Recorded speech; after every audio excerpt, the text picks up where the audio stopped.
In a world where otters have duckbills and rabbits breed with deer to create super murder hoppers, where everything is actively trying to kill you, the Iron Wombat does what he can to not fail so hard. And he's not doing well.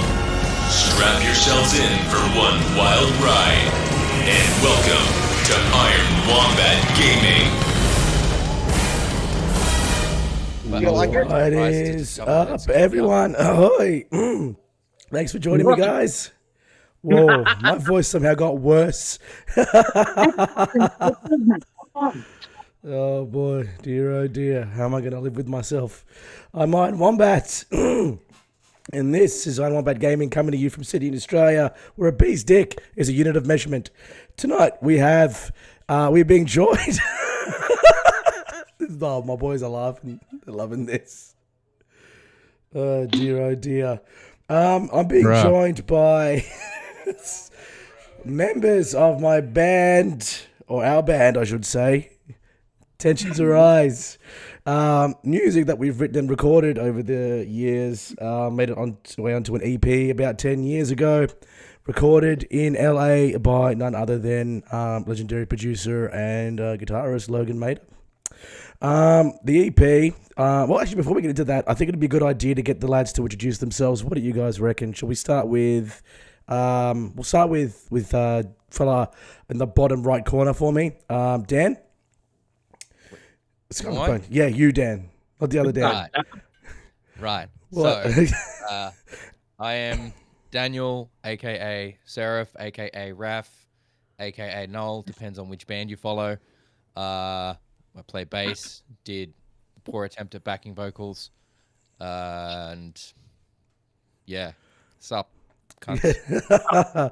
Honestly, I think that the C word's fine on my channel. It's when you start doing shit like homo bashing and things like that. That's not good. No, I know. when have I ever? Nah, you've never done that. What we're gonna do is I'm gonna move on to that. But before we do that, you sell yourself short. I mean, you did excellent backing vocals for the band. I'm not gonna sit there and just let you, diminish yourself like that.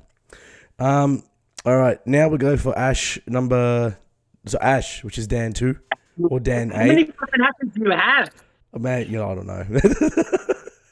It's me. One. I'm numero fucking uno. No, yeah, okay. I'm the Gav loves me when I say I'm the lead guitarist. But yeah, I'm the guitarist. I'm the front guitarist to Kazzy's front man. I'm the best looking one in the band. I'm the best hair in the. I mean, that's true. I'm not going to argue. It's like okay. Oh my God. Hair in the band. There you go. What have I done? What? I don't know. I didn't write the lead part. Shh.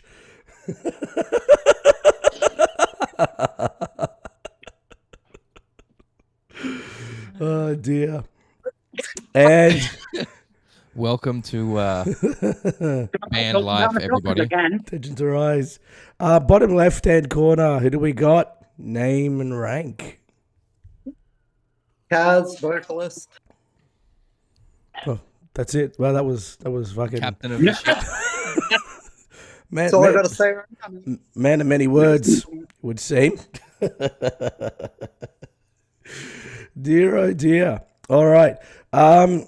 We do have one person missing in this. The lovely drummer Kyle. He wasn't able to join us this evening, but I'm sure we've got plenty of banter and chats and discussions to fill up the time and the missing space. So what we want to do, first I want to introduce everybody to the EP with Stand in Defiance. Like I said before, it was released in August 24, 2012. So it'll be exactly 10 yees. Yeah, it's gonna go 2 weeks away. Can you believe it? Oh man, and the stuff that we got up to, not a lot. We got some stories. Most of which does not need to be spoken of, I think. I think that's a fair assessment to make. What I'm going to do is right now, deafen the Discord, and we're going to start with the first track in the EP, which is Stand in Defiance. It is the opening track. Let me, first of all, I've got to share the screen so that we can get audio happening on that.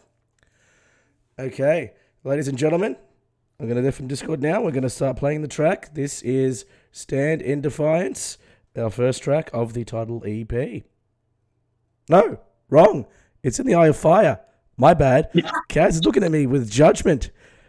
I'm sitting here like, bro, what are you talking about? It's maybe the sore throat's gotten to me brain.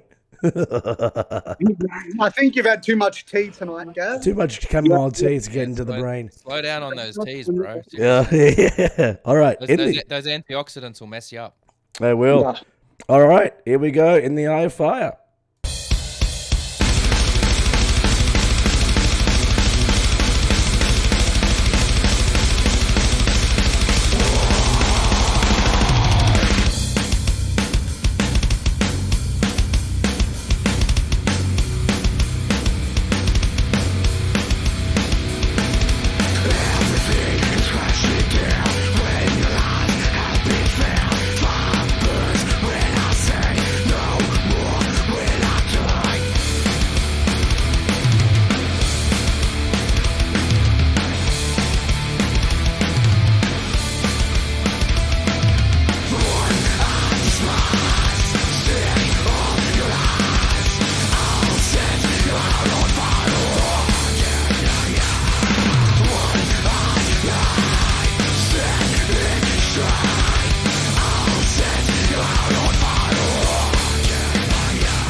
Okay, yeah. Everybody, how'd you go? Remember this track? Anybody in chat? Any questions? What do you guys reckon? While you're getting your questions up, you have any questions? Anything you want to say? Any comments? Let's have a chat about when we first landed the I guess the deal to record. Hey, nobody ever talks about that, do they? Yeah, well, Kazi, why don't you the one that's teed that up, right? Yes. So there was a point where we were trying to think of ways to be bigger, seem bigger, whatever. And one of the things we thought of doing was trying to record with somebody of name. Not only would it help with what people perceive us as, but it would also help us with a learning experience and whatnot. So, Dan, you were not having a good time for whatever reason at that point in time, and you were almost on your way out. Yep. I emailed 3 producers. 2 of them responded. Logan was one of them. And Logan responded within 3 days, and I was blown away. It was like 6 a.m. and I was at work and a notification came up. The first thing I did was hit up Dan and I was like, do not leave this band, look what just happened. Then we pretty much had a year to prepare for the whole thing. And then Logan was very, very business, direct to the point. We organized everything very quickly with him on the business end of things. And then it just went from there pretty much. Mm-hmm. Yeah, no, that's I fair. think actually, Ash, you weren't with us at that point. No. When I joined the band, I joined the band. It was advertised to me as they're going to America to record, and that had already been said, done, set up, organized, facilitated. Yep. When if you remember when I joined, that was one of my not conditions, but one of the things that you guys sort of said to me is like, we're going to America. It's not like we like to, it's not like we want to or plan. This is happening at this day of this time. You join this band. This is what you need to prepare for. And I was like, fuck yeah, I want to go. I think you actually came to the second practice. You weren't even officially in the band, and you're like, just so you know, I've ordered my passport. Yeah. So. Yeah. Legit, I left the track that night and ordered it at home. Because I'm like, yeah, these cunts want me. And I mean, I think that was a very clear sign of dedication that sold us a lot on whether or not we were going to say yes to having you in the band. So that was the perfect show of dedication that we needed at the time, which was awesome to see. So yeah. How did you feel? Because he was obviously, your next door neighbor with guitar. So, when with regards to Ash, when Ash came in, like he had this personality that I'll be honest, you were a very different cat than you are now. Yeah, got to a point where at first I thought, man, this guy's a massive nerd. He just laughs at everything. But then he played guitar and I was like, I can live with this. I saw him play. I was like, yeah, that's all right. I'm pretty happy about it. When we say laughs at everything, Ash should be the first person to tell you. He would be collapsing on the floor, gasping for air. Yeah, I mean, if I recall correctly, I think we, because we'd gone through a couple of guitarists in short order. Yeah, I think we had kind of said, like we don't just want to go for the first person that comes to audition this time around. And then Buzz was like, look, I know this guy. I know a guy. Brings him in. And he was the first person to audition that round when we were looking. And we're like, fuck. Yeah. I know we said we didn't want to take the first person, but this is kind of inevitable, I think. That reaction, by the way, lads. Sorry, Rob, I'll be very quick, Cass. I know you got to say something. I think that reaction was verbatim what happened. It's not exaggeration.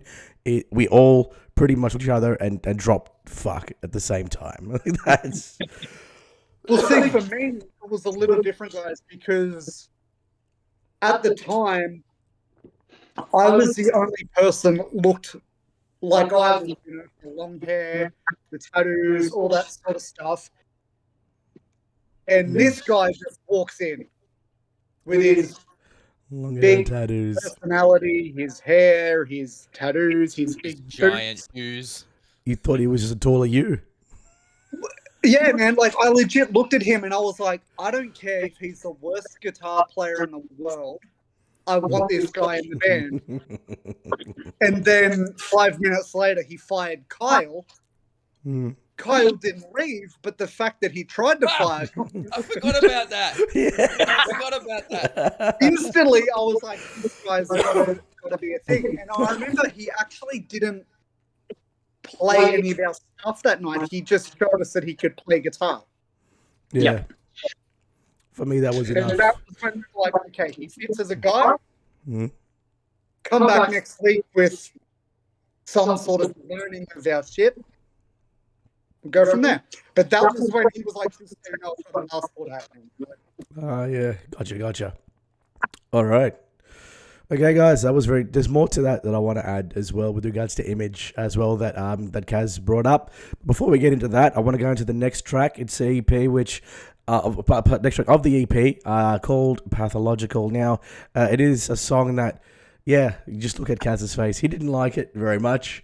It's no secret. Some people like it, some people don't like it. Have a listen to it as well. If you guys are prepared to comment on it, let me know what you think.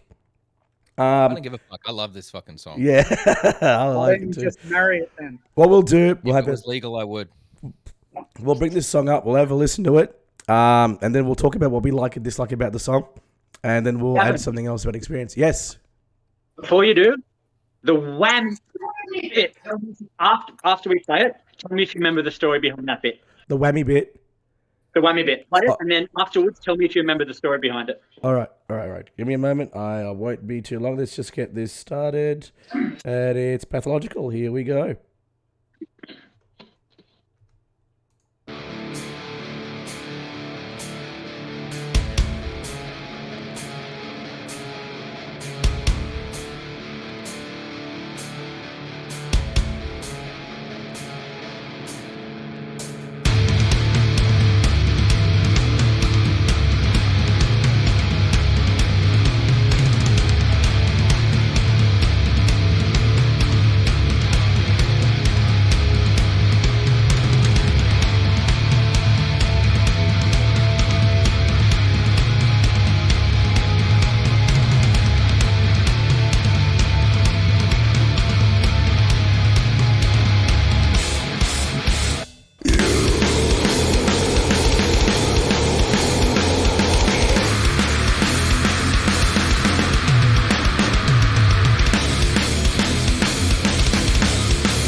Two, three, and four.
Okay.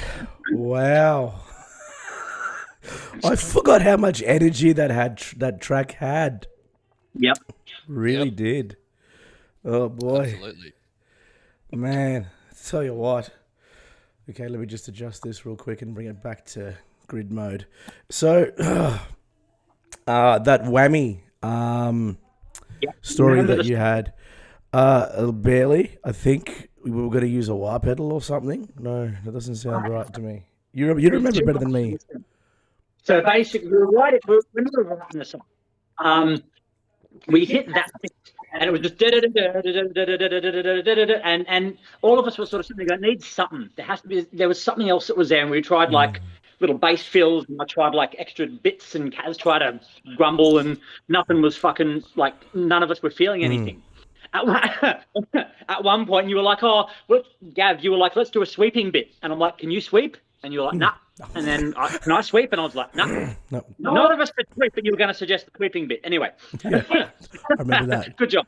I was like, But yeah, so "Tell me he can sort sweep." of, and then you legit looked like you jumped out of the fucking, because I was with Dan at that point. Yeah. We were just sort of sitting there like grinding on that bit, and you looked like you just cured fucking cancer because you jumped out of your chair. Yeah. Fucking, I think you got your dick out and fapped for a bit because you were like, "Oi, do you have a whammy pedal?" And I'm like, "Yeah." You're like, "Fucking get it." And yeah, we hooked it all up, and we played that bit, and you were just like, "What?" Apparently, Kaz can sweep. And we were like, yes. Yes. Yeah, I remember that. Oh, we were geeing ourselves up just for a simple whammy bit in that song. Oh, that's like 6 seconds of fucking whammy that only exists once in that song. Fuck, we got so excited. That actually Sometimes a sounds. simple bit Yeah. makes a difference. Sometimes that's all it takes. I mean, you guys It know does, yeah. the amount of times where we were trying to come up with something, and all it took was that simple little bit of spice, and Yeah. it took that to the whole other level. It doesn't have to be Yeah, complicated. that completed the fucking song. Absolutely. Like honestly, like the way you said that actually does sound like me. I still do that to this day. Like, in whatever band I'm playing in, like we'll just be chilling on the song, and then all of a sudden, I'll just sit there and I'll go turn to the drummer like, "Mate, can you do that again, but in halftime?" And then I'll be like, yes, and I'd still get back into it.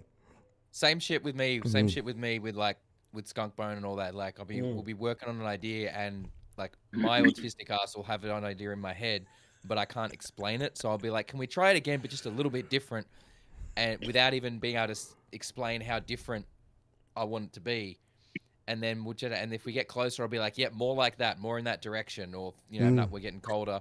And then once we hit on something that's close enough to it, I'll be like, "Yep, that's what I'm going for." Sometimes it's just like that little idea that you just can't necessarily explain what it needs, but you know it needs something. It's And that's where it is. It doesn't always have to be something big and heavy. It can always be something simple, such as a whammy. There's more of that kind of stuff actually happens with the next few songs in the EP. Before I get to the next track, another story about what I want to go through. And guys, if you have any questions to the band as well, just to reiterate, you're on the channel. If you're new to the channel, hit that follow button so you can see when I'm on next time. More importantly, any questions to the band, type it up while I'm telling this story. And if it's anything that I should be able to ask, I'll let you know. I'll let the band know. We'll work from there. Yes. Yeah, about that, some people are messaging me saying they need to verify their number or something. You know what? Give me a tick. Let me get that adjusted for him. Thanks, I won't be brother. too long. Right. While you're doing that, yeah, it's actually funny. Like with Pathological, it actually had a different name, and I can't remember what the name was, but Pathological happened because at the time Ash's girlfriend was coming to our pracs, and great girl. She's going through some hard times right now, but I wish her well. She was sitting there, and she asked me, "Kaz, can I look at your lyrics?" And I'm like, "Yeah, of course you can, absolutely." And she said you should call the song Pathological. And I was like, sorry to jump in. I think she said Pathological Truth originally, or something like yes, that. Yes, it was something like that. And we were like, that sounds a bit forced. But what if we just went? Well, what about Pathological? And I think yes. Fit So better. Majority credit to her for that. So, the song I actually wrote the lyrics Dan, I don't even know if you know this, but I wrote them because it felt girls at the time were a bit of a competition between you and I. So Yeah, I'll cop to that. I'll cop to that. I definitely think Ash ran from that. Oh, sorry guys. By the way, if you can tell your people that are judging message you, let them know that I've actually turned off that verification thing. So they should be able to jump in and comment on the Twitch as well. excellent, because we will get a few of those comments now. But Yeah. but you know, because Dan, you and I, like, as you know, before Ash joined, you and I were the largest personalities in this thing. I agree with that. You know, so it's kind of cool, Gav. Thank you for doing this, because it's cool going back listening to us 10 years ago and seeing where we actually are now as people. It's really fucking awesome. Hell yeah. No, it's all good. 100%. And like, that's one of the reasons that I when I came down to Sydney recently, I was like, you know, look, if we can, let's try and get the gang back together, because, you know, we've all been through a lot of shit. And while we may have had our differences back then, you know, like, we're all getting too old for that bullshit now. Life's short, you know. I'm stoked I was able to reconcile with you before I left Sydney, which is still crazy to me that happened, because it was totally by chance. Like, I just happened to be off sick that week, went to the shops, and just happened to need a thing that you were standing in front of, and was just like, all right, cool, I'm not going to be a dick and just like blank him completely. So Gav, can I quickly throw that story in there? Yeah, go for it. Yeah, man. quick. We've also got like 3 questions that have come up. 3 different people want to have a chat about it. I'll get to those questions shortly. You go to that story, and I'll get to their questions after that story. Sweet. So, without going too much into it, Dan and I had a bit of a falling out personally after the band. After he left the band, it wasn't due to the band, so we'll keep that to ourselves. But it was a good 5 years. Yep. And I work at Coles. That's my day job. Not scared of that. He was shopping very early in the morning. I've looked up, and there he is. And we locked eyes, right? And it was one of those things where I'm pretty sure you'll agree, we both had that, shit, one of us has to sort of say something because this is awkward as hell. So he's looked at me, he said, hey man, I hope you're doing good, and he kept walking. And the minute he said that, because up until that point, my maturity level, my feelings, whatever, I wanted nothing to do with him. Yeah. And when he said that, I just went, it's time to just be an adult and sort stuff out. Yeah, you're right. And I remember running out the back. I was trying to find a pen, trying to find something, because I knew he wouldn't have my number still, right? And I finally wrote my number down, and I ran through the shop looking for this guy. And I found him, and I hope you don't mind me saying, Dan, but when you saw me coming into the eye, you were like, oh shit, they're about to throw hands. 100%. I was like, oh my God, this motherfucker's going to deck me. Like, what's going on? And I remember saying to him, I'm like, hey man, do you still have my number? And he grabbed his phone. He's like, no, I don't think I do. So I handed him a piece of paper, and I was like, dude, I can't promise anything, but if you would like to at least talk and see if we can sort peace or something, here's my number. Yeah, and that was it. Like, I think for me, it was always about like whether it ended up with the friendship being renewed or not. I just wanted to get closure on that. And Same. You know, look, various I did not people expect we would be friends again. I thought we would be like, cool, story sorted, see you later. Yeah, and various people know different things about what's happened through the past and everything. And all I'll say, like, you know, about that is, you know, like, the past is the past. We've dealt with it. You and I have dealt with it. That's what matters. If anyone else is hanging on to anything from that, you know, that's kind of whatever. Like, you know, we've made peace with it. We've moved on from it. There was people at the time that, when they saw the peace being made, made a lot of comments about, I don't know, us being fake or all this negative stuff, right? It's easier to hang on to negativity than it is to positive stuff. Look, It's I the way get your that. brain's Yes, wired. it's so easy to be negative, right? Yeah. And I get it because, at least on my side, I was never shy about my feelings. I was very negative about Dan, and I was always able to say whatever if anyone mentioned him. That's fair. All right. But Sorry, you get sorry. older, you grow up. Yeah, and You sorry, do. just quickly before you go to the questions there, Yeah. Gav, I just want to say, like, look, I mean, it's been many years. If people are still holding on to that, I think I have something for them actually. I think it's Oh, he's got a thing. hang on. I know I had it here somewhere. Don't worry, you haven't forgotten about your questions, there guys. It is. Yeah, I've known you for more than 10 years, and I should have seen that coming. I blame myself for that. You know what? Being honest, If you didn't see it coming, I blame you also. Yeah.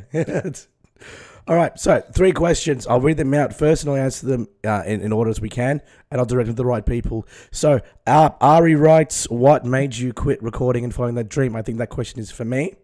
Salvo Mamacita writes, when and where will you be touring next if you're going to tour next?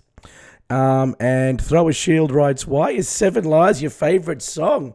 It's not even on this EP. Because it's clearly the best song that we ever fucking wrote. This is somebody who knows you. Excuse me, but it's like 7 Lies is clearly the greatest song that Tensions Arise ever created. I'm sorry.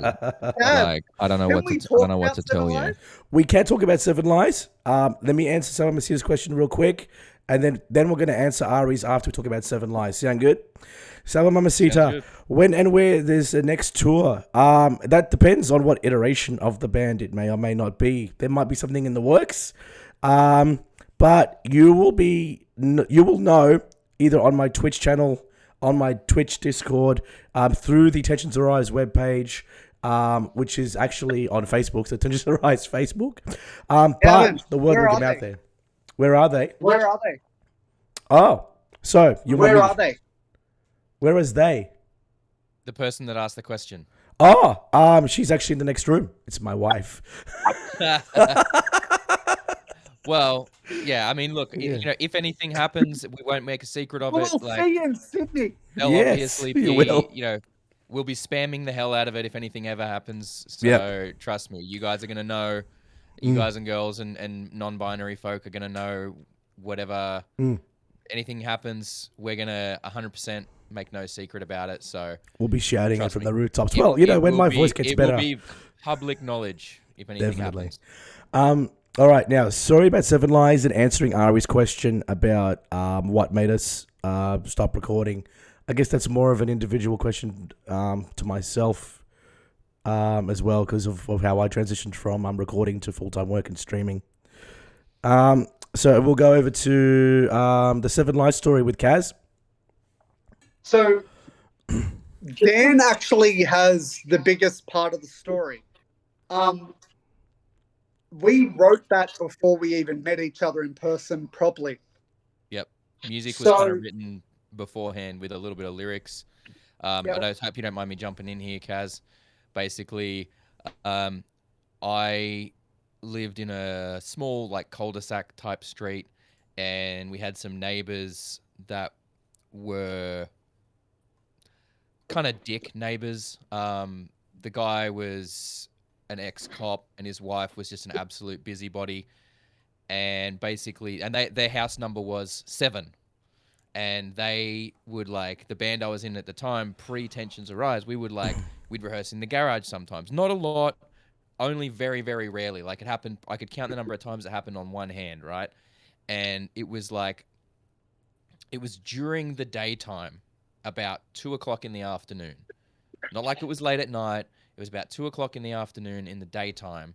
And we're rehearsing in the garage. All of a sudden, a cop walks into the garage. Yeah. And we're like, what's going on? He's like, look, guys, there's been a noise complaint. We you know, like, you guys clearly know what you're doing. It sounds awesome, but it's just a little bit loud. We got to ask you guys to turn it down. And to be fair, like, I mean, we'd been going for a couple of hours. We were actually close to wrapping up.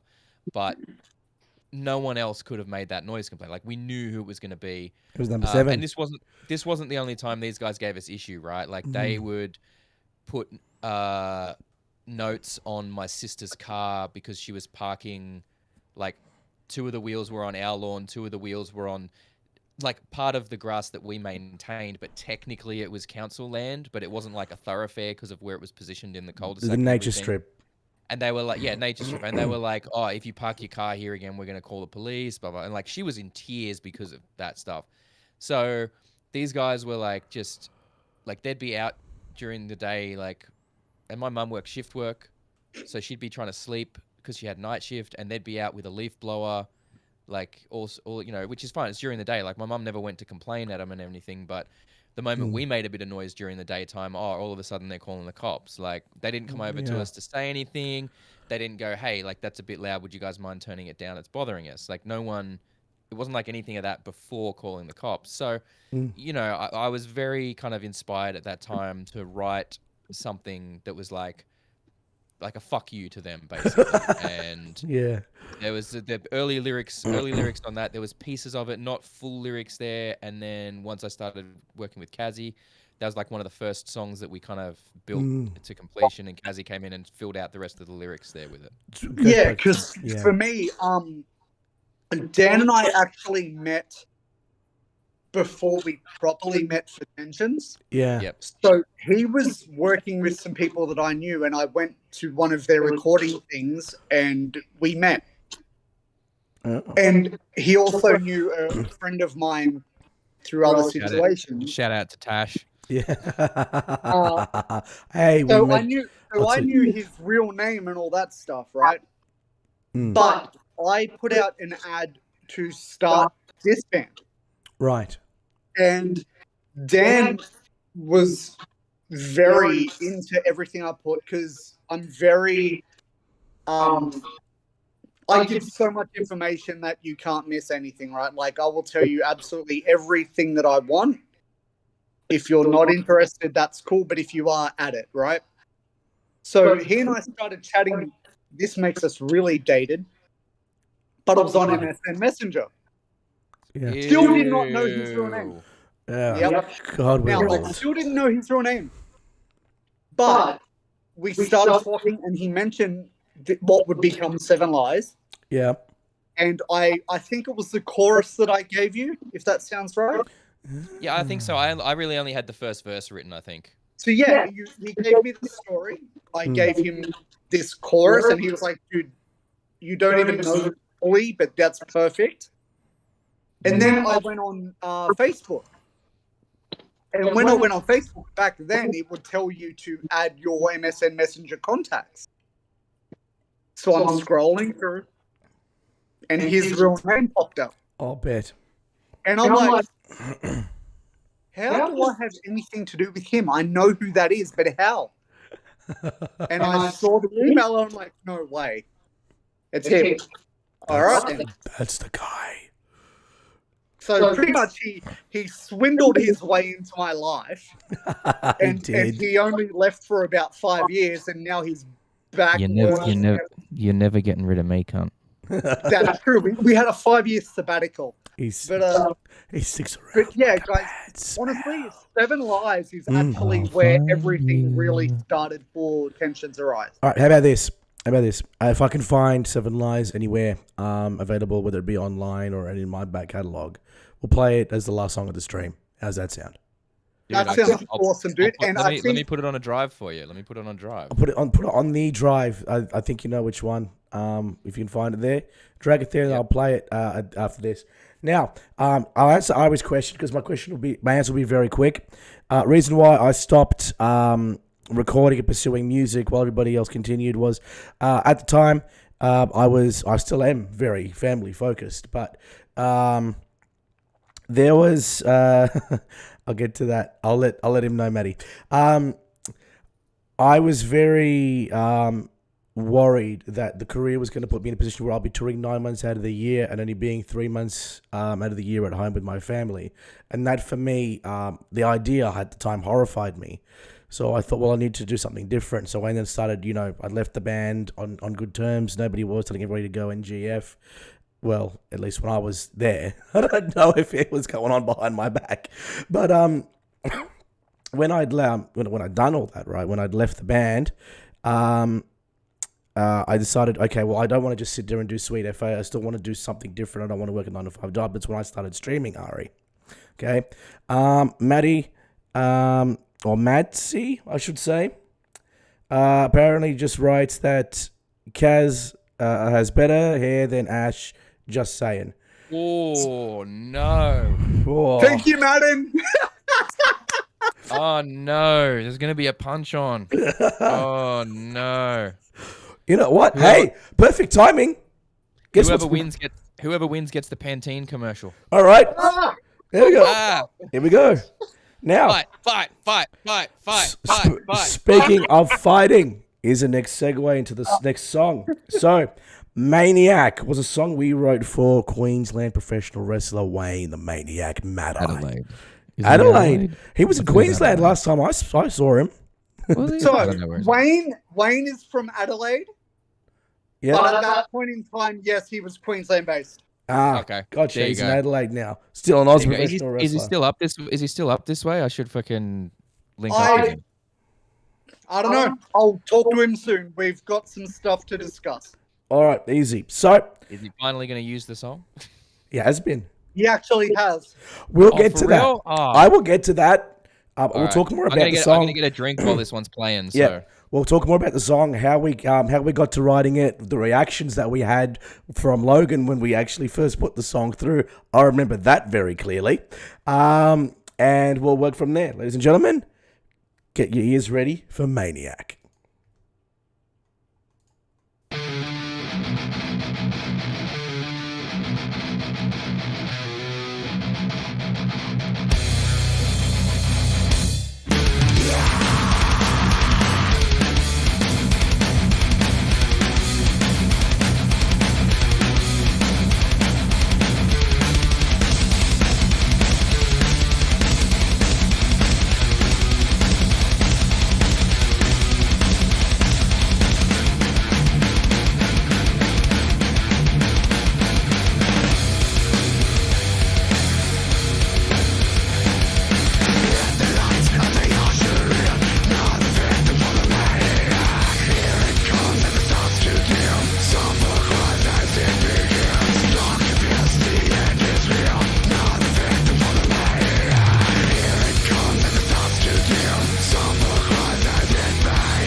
Wow.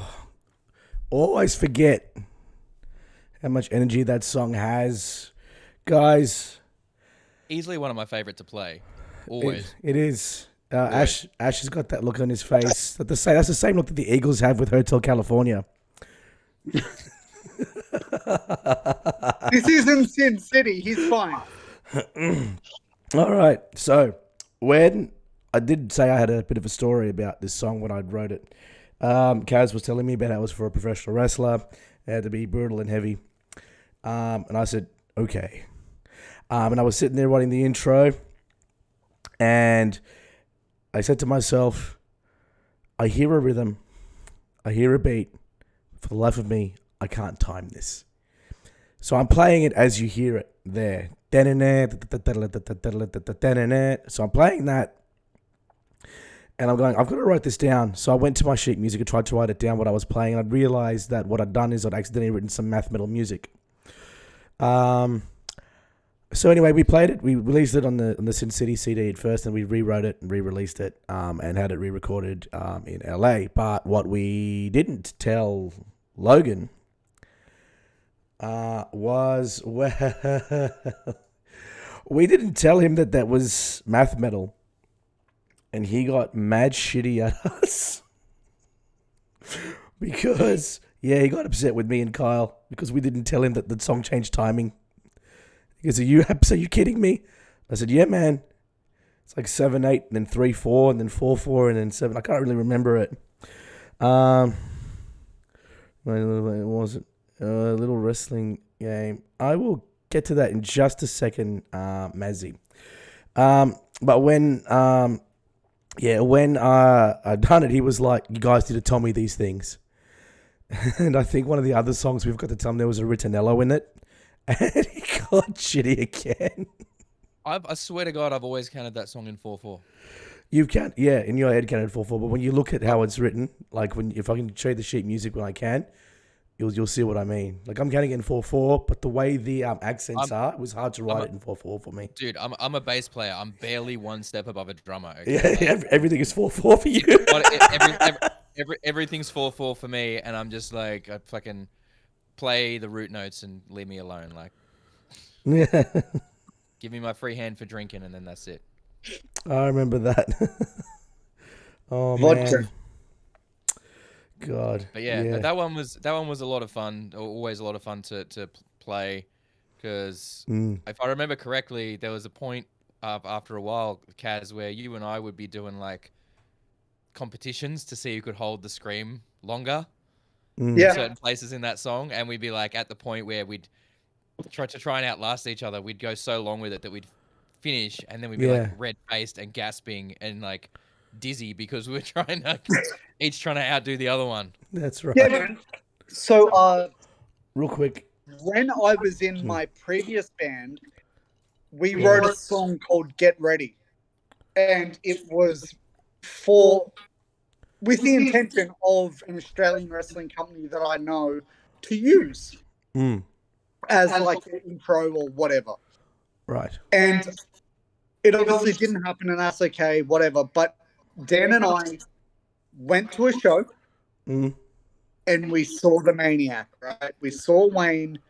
He came out. Fucking beast of a man. Just massive. There was that guy. 120 kilos of just fucking beef.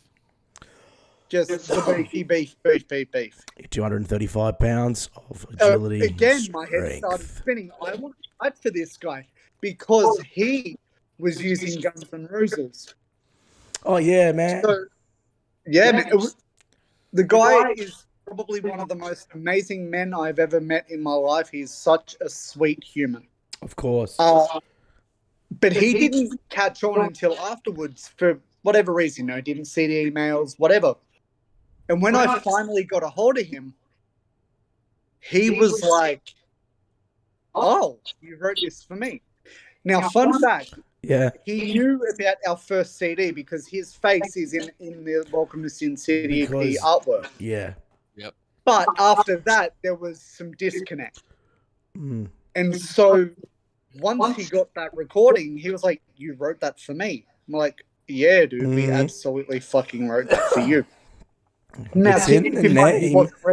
He wasn't wrestling in Sydney.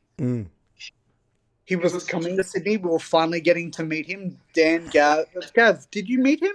I did meet him when he went to Sydney. Right, so when he Dan, you were gone. Yeah. And he was like, I've got a surprise for you guys. And then all of a sudden we hear that din-din-din, and we've lost our minds. But the thing is, the entire crowd knew who we were. Yeah. Because after the show, they've all come up to us going, you guys wrote his song, right? Yeah, they did. Okay. Yes, to we be did. fair, it's kind of obvious when we'd given him a friggin' something to beat somebody over the head with. I forgot what it was, like a cooking tray or something. Yes, we did. We gave him that tray thing. And the cool thing is, Wayne, And no give.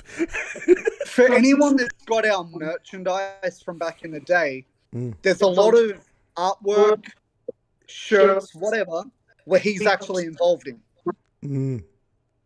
And it makes my heart happy being a wrestling fan that he was involved in that.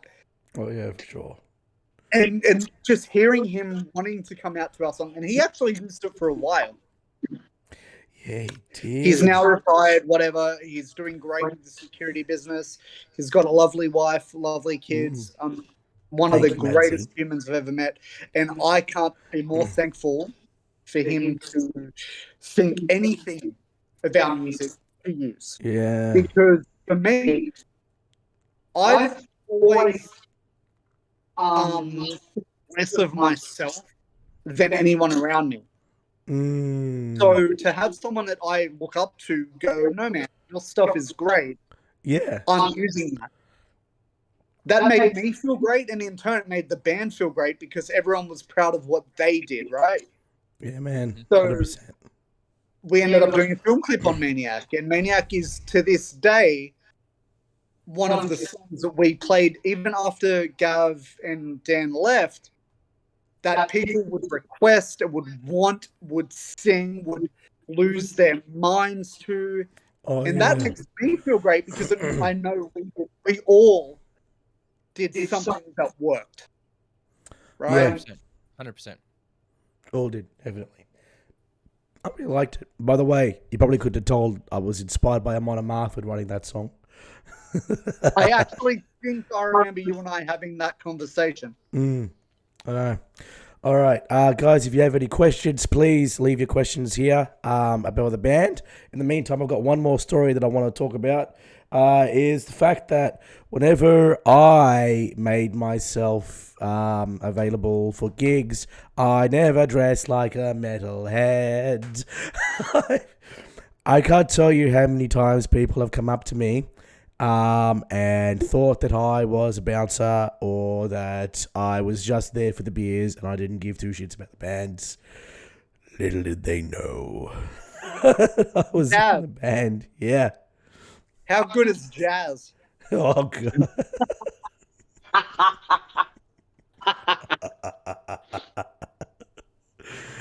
Dude, don't.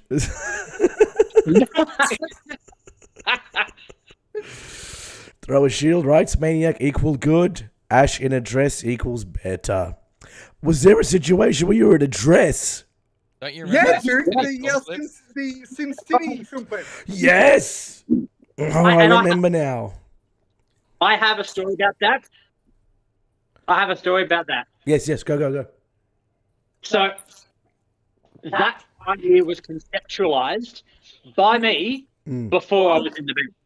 Really? So before I even tried the fucking band. So that film clip, Sin City, that was done by Ian, a guy named Ian Babb, who's I know that Kaz, you spoke about Buzz earlier. Buzz is a very, very, very, very, very old friend of mine. Not that he's old. Well, he is old, but not that he's old. It's more so he's probably my oldest friend. He is my darling Buzz. And I was living with him, and his brother Ian at the time was very, I think he still is, into filming. Right. And he was doing the film clip for you guys. I don't know how that got all hooked up. I just know that, yeah, as I said, I was there and talking to him, and we were storyboarding shit. Well, he was storyboarding shit, and I just inserted myself into the process because that's what I do. And for this one particular point in this storyboard that he was doing, he was thinking ideas out loud, and I said, why didn't you have like someone in a dress. Because the whole idea of the clip is juxtaposition, looking at things one way and then flipping it around and looking at things the other way. Mm-hmm. And I said, why don't you have someone that looks like they're like a bit like a tough guy, you know, like a beefcake, a gym beefcake or whatever, and then flip it around and have them be like a guy in a dress, or with like makeup and stuff, and sort of juxtapose it that way. And he's like, yes, good, awesome, great idea. Now I'm just going to have to sell to the band. One of them's going to have to be wearing a dress and makeup. And I'm like, yeah, good luck with that. Mm-hmm. However many months later, I joined the band, and guess who got stuck wearing the makeup and the dress? That was you, mate. You did It look was your initiation, mate. You're hazing, yeah. Yeah. Although, like, to be fair about it, like, I had to wear a fucking gimp mask and leash. Oh, like that bothered you. You did. It did not bother you at all. Wrong screen. Maybe a little bit less than I let. Full disclosure, that dress was Ladies. Madden, who commented earlier, he referenced Ash, you in a dress. I was talking to him prior to our conversation here, and he was like, didn't one of you guys wear a dress? What was that all about? And I had to explain that, well, Ash wears dresses. Sorry, guys, if you're seeing this, They're I'm called just trying, kilts. Just trying to access the music for another song. All right, guys. Oy, why is it doing that? Don't do that. Don't do that either. Hey, Gavin. Here we go. Yo. I like your beard. You like my beard? There we are. Did you break the music, Gav? I may have broken the music yet. Music is coming back. It's alive. Aha. Okay, here we go. So, without further ado, the next song is one of my favorite songs because I wrote a big, long-ass solo in it. I actually wrote this song inspired by a lot of different thrash and doom metal bands. The song is called Runaway Coward. I hope you all enjoy it. I don't have much. We've got some more stories band related about this. You got any questions about the songs that are coming up though, my people? I hope you all enjoy the show. So without further ado, here is Runaway Coward.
guys, every time that song gets me right in the feels. Love it. Thank you so much for the follow, that fat goth guy. That is the actual name of my new follower. I really do appreciate it. Oh dear. We're laughing because we're all way over 100 kilos. So that's... Fucking speak for yourself, prick. Oh yeah, sorry. I weigh over 100 kilos. Me too. All right. Maddie, Madzi writes, how did that guitar riff come about, the intro riff? Well, did we, if I remember correctly, I think we wrote Runaway Coward, but didn't add it to the Sin City EP. And we had a couple of other songs in a similar vein. But the intro riff, I was in a very hell yeah, doom metal, blues kind of feel or mood for it, right? So when I was just sitting down, I was just dicking around at home with some blues stuff. And when I went to hang out with Kaz, we were writing the song. Kaz, do you remember much of this? Hang on, let me just get the cameras up better. You don't remember much of it? I don't remember much at all. I remember, obviously, my lyrics and stuff like that. Oh, you take care, but Ari. I don't remember how the song came about. Be safe. So Runaway Coward. Thanks, Ari. You be safe. The lyrics, if I remember, it was in relation to it was either a band member that was like leaving, or it was a love interest leaving your life. I can't remember. No, it was a band member. I think I remember. Yeah, it was. You remember? It was a band member. If it was a band member that there'd been, we don't need to name them, but basically, if I recall correctly, I think they came in, they were initially like, we laid out all the rules of what we wanted, yeah, how we kind of work things, and they were like, no drummers, and then after a little while, they started wanting to change stuff. They wanted yes, to, like, that agreed to this. We're like, this is how we run things, and they were like, yes, okay, and then they, after like a few weeks or a couple of months, they were like, oh, can we do this instead, or can we do this instead, without really, yeah. I've just seen the comment. That's all right. I'm pretty sure it wasn't. This was a long time before that. No. No. Yeah. What's the comment? Let's go. I don't. Okay, the comment is, it's from Mads. It's like, you sure it wasn't about a relationship with Kaz and my mum? Oh, yeah, like, I'm pretty sure. Oh, look at the joy. Not joy, the laughter. It wasn't about that. It wasn't. I can assure you, Mads, it was not. No, It was brother. about a band member that there was like some drama with, basically. It's all cool now, I think, for the most part. But no, it wasn't about that at all. Oh, look at this. This was before that. Well, before that. So I'll break it down. We wrote this song after we had done the Sin City EP. And we were getting geared up to tour and to record in America. And we needed some more songs to write. Kaz, it's going to come back to you now. So when it was starting to get intense, we were starting to build up towards it. What ended up happening was this fella decided that he didn't want to be part of the band anymore.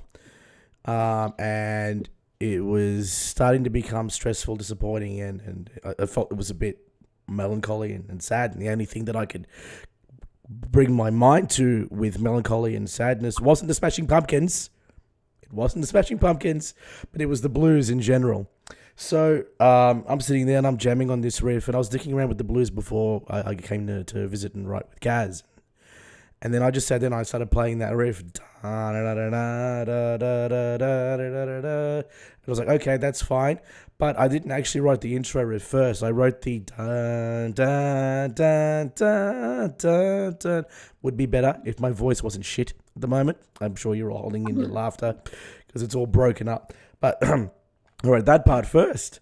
I said, okay, so that's a cool, like, bluesy thing that we could use for the chorus. You say, run away, all that. Okay, so how are we going to build it up? So I was like, we'll just have a similar feel to it, but just change the chords up. So we just played, the B, then the F sharp, then the G, then the A. No, it wasn't F sharp, sorry. B, C sharp, D, and E were the chords leading up to it. Nah, thank you, Madzi. But yeah, like building up to it, I was like, okay, you know what, this sounds pretty good. But but I said, but all our songs are fast. It's like, you're right. And then that's where I went from there. We ended up building it up from that. But yeah, the blues inspiration was because it was sad. Like the dude just left the band when it was starting to get real and intense. And that's where the guitar lines for that, my motivation came from that.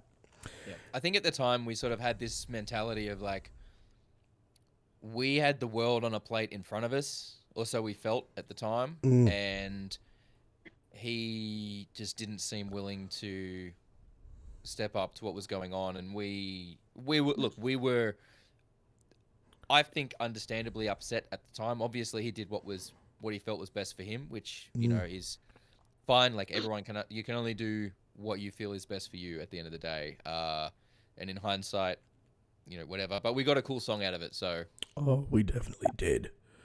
100% we did. Yeah. Another question comes from Coven Live. Is what's your biggest inspiration as a band that helped direct your music? Ooh.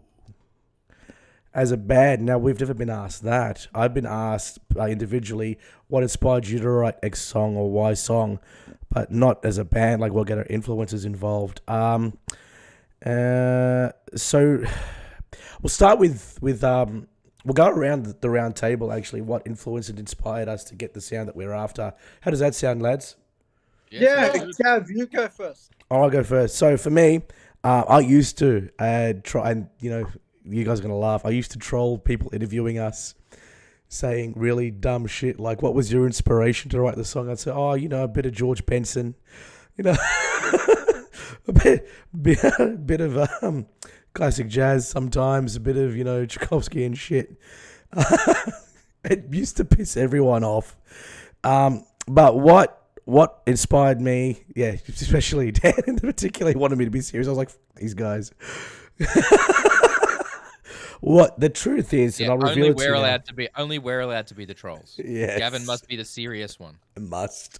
So, my inspiration for the music was actually I was listening to a lot of Gojira, Amon Amarth, Metallica, Megadeth, and Arch Enemy. But the Arch Enemy sound to us, to me, I didn't feel like it was going to be us at all. I felt like we're more jovial, more groovy. So we needed something to have a bit of bounce to our music. So when I was writing at least the guitar parts and mouthing out the drum parts in my head, because not being a drummer makes it hard, I would come into the studio, I'd play the guitar bit, and I'd go, all right, do this, blah, blah, and do that, and we'd mix and match the different sounds together. So my inspiration, I'd say, as a band would be... If you're talking about music-wise, it would definitely be bands like your In Flames, your Amon Amarths, Gojira. Emotionally, because I would say it probably would be our emotional struggles. I know this isn't new to the people in the band or people that know me, but for me, the depression and anxiety when I was younger, I had to deal with that a lot. And I was able to channel through like what I've listened to and what I know and what I learned at uni and writing music into that kind of stuff. And that's what drove me. What about you, Kaz? You want to say something next? Or Ash even? We'll go with Ash first, then we'll go with Dan, then we'll go with Kaz. I think so. Ash? There's a couple of quick bits to unpack here. So let me start with the easily hard or the hard easy one first. As a band, we've always kind of directed each other. We've never really had, and maybe Kaz, I might get you could probably elaborate on this a little bit. But as a band, we've like a cohesive unit. It's very rare, if ever, that we've ever had an inspiration that's been one musical act. It's always been a sort of a sum of the parts. A lot of bands like we as a band are inspired by this or that, the other, but whereas that's not really the case with us, and we're not unique. I'm not saying we're the first or last band that's ever going to have this kind of answer, but the direction that we take has always been the sum of the parts of our individual influences. Like for me, for example, and the guys are going to laugh at this, but they're also going to go, "That no, that's kind of accurate." My influences for the stuff that I write aren't musical. I've got musical influences, but I don't write through a musical influence. My influence when I write is me. I write shit that I think is going to be fun to play, and I think is going to look cool while I'm playing it. So I like to write shit that I think people are going to go, "That looks like he's cool. He's tops. Let's buy that man a beer." I like to look good while I'm writing. That's why I don't necessarily write super technical shit, because that means that I have to sort of stand there and concentrate on what I'm doing. I always like to write stuff that sounded cool, sounded like I knew what I was doing, even though I'm retarded at guitar, and that I could run around like an idiot on stage while playing it. That's always been my musical inspiration for writing. Like if there's a part that I can do different cool things while on stage, that I'll write it. And then there's a song later on that I'll tell another story about. But the closest to a musical inspiration that I would have when it comes to writing is I'd hear bits of songs and I'd go, "That sounds cool. I want to try to write something that not necessarily steals, but maybe emulates, maybe borrows bits and pieces from, sort of maybe emulates the feel of a certain part of a certain song or a certain Know exactly what you're feeling that talking I'm getting." about. What part you're talking about there? Yeah. Yeah, you know what I mean. But, so that's not unusual in my writing, is to sort of hear a part from a song and go, "I like that. I like how that makes me feel. I like the vibe that gives out. I'm going to try to sort of emulate that kind of feel in a part of a song that I'm going to write." Anyway, that's my answer. Coin, he's fucked off. Yeah. Oh yeah, And he look, has. I He really knows think your that answer, yeah. I really think Ash nailed it on the head there. We as a band, we were always just sort of, we all had our own things we would draw from at the time, and that really combined to make our sound. I don't think as a band necessarily we had a massive inspiration. Like I know that early on, especially, I know Kaz had sort of this idea in his head of what he was wanting to shoot for, which, if I remember correctly, was very inspired by like Cold Chamber type stuff and Rob Zombie-esque kind of things, Oh yeah. which was very, very apparent in our early material as well. Not so much this EP. I think by the time we got to this EP, we'd developed and evolved a little bit. Yeah. But I think Ash nailed it absolutely perfectly there. Like we pulled from our individual influences and our individual styles to combine to something that was was a bit like all of them, but also a bit like none of them as well, which made for that. I mean, I don't really know if there was anyone else that sounded quite like us at the time. We definitely had a lot of stuff. It's really funny though, because I went jamming through this older stuff in the lead up to this today. Yeah. Was running through some of it on bass, and I mean,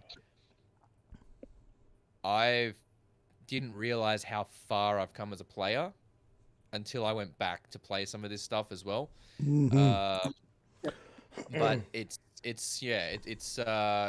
think Ash is right. Like the idea of it being fun to play. Yes. And we didn't have to stand there and just look at our fucking guitar necks and, to be focusing on what we're playing. Like we can play it within the span of our reach on the instrument for the most part.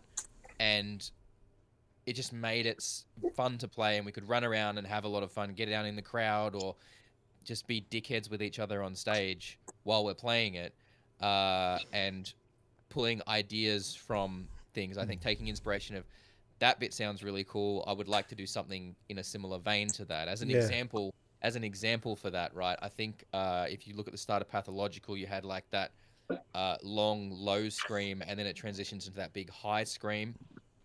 I distinctly remember when we were recording that, talking to Logan at the time and saying, "Hey, this thing that was on the start of Pray for Villains by Devil Driver, where it starts like that really long scream that starts low and sort of builds into the high scream. I'm really in my head hearing something like that here. Oh yeah. What can we do like that?" And he's like, "Yeah, okay, so that's like a low scream and then a high scream and the transition between." So we kind of like, all right, cool. So we kind of had a stab at doing that, and it's obviously not quite the smooth transition that's on that one. That's its own thing, and Des is like incredible, and anyone trying to do that same thing would just be like, it would really struggle to do it, I think. But we managed to pull it off in our own sort of version of it that really I felt added a lot, even though it was again one of those simple ideas that added a lot to the song in that simple way. So I think it's Ash just nailed it there. Absolutely, like finding little ideas and across all of our influences from the broad spectrum of metal, and not just metal, but primarily metal. That Yeah. we'd hear an idea and like, yeah, that's really cool. Like, how can we do something similar in what we're doing that meshes with everything else? So, yeah, So, I we mean, would. yeah, Kaz, what do you? What's your thoughts on all of that? Sorry. Yeah, no, that's accurate. As I mentioned earlier about like Dan and I, when I posted about starting the whole thing, I was very specific on the bands I would like to sound like. Truthfully, I had no idea if any of us had the talent or the ability to do so. That's just what I would like. Because they were my favorite fucking bands, right? Yeah. So, originally it was supposed to be Cold Chamber and all that new metal and shit, right? But Dan, you mentioned like Pray for Villains and Devil Driver and things like that. Yeah. Absolutely. That's me, because Dez in general is, for me personally, he's the one frontman that I have not shared a stage with, that if I did, I can retire and just be a guy at Coles. No, that'd be the dream. We figured a lot of stuff out with the five of who we have in this conversation. Obviously, there's four of us in the combo, but the five of us that did the Stand in Defiance CP, we figured a lot out. We learned a lot about ourselves. Mm-hmm. We learned a lot about what we personally liked. Yep. And what the band liked. The band has never sounded like what I had tried to make it sound like. And that's not a bad thing. That's a good thing. Because I had other guys who actually knew music that went, okay, Kaz, this is what you want, but this is what I can give you. And what we got is what we got. And what we got was fucking amazing. Of course. And I specifically remember Kyle recording drums for this record that we're playing for everybody tonight. Yeah. And I remember Logan, out of nowhere, the mad fucking scientist. He turned around and looked at us after being quiet for like a fucking hour. He goes, just so you know, what we're doing with Kyle right now is what I did with Devil Driver. Yeah. The minute that man said that, for me personally, You were comfortable, man. I was like, oh shit, we are a beast. Yeah. And it's kind of funny because for me and my own mental health belief system, whatever, I never thought we were that heavy. Yeah, man, you were bashing yourself up for a while. Dude, we were never heavy in my eyes. Yeah. Everybody else told me that we were heavy. Listening to this seeding tonight, we were fucking heavy. Yeah, it's what it was. And that's us 10 years ago, right? So imagine how every individual involved in this has developed. Oh, And I personally can't, I don't give a fuck, I'm going to say it. We are playing a Sydney show. We don't know when. that's right. We don't know how. But it's happening. We will find a way. Absolutely. And it's interesting. If you can get there, that'll be fucking amazing. Yeah. Because every single one of us, though these songs were great 10 years ago for us, playing them now is going to sound so much fucking better, right? Because every single one of us has developed our talents. Gabby, you're a better guitar player. Ash, you put a fan in front of your face. It's true. I do. Dan, you're a great fucking bassist. And Kyle, who's not here tonight. This is being recorded, right? I need that. I need to I need a sample of that. Putting it up on Dan, YouTube. you I need a play sample bass, of that. right? So I need a sample of that so I can hear him saying that I'm a good bass player. Okay. Here's the thing, right? That's my trauma. I need that validation. Don't you dare take that away from me. Here's the crazy thing, guys. Because we mentioned earlier how Dan and I had a fallout. Yeah. Not once in my immature attitude, whatever, did I discredit him for his contributions to the band. It's being recorded. I had a personal issue. Yeah. But for me, guys, like, I'll straight up put it here right now. In regards to any incarnation of Tensions Arise, yeah, I was the weakest link as a band member. I did okay and reasonably well in managing.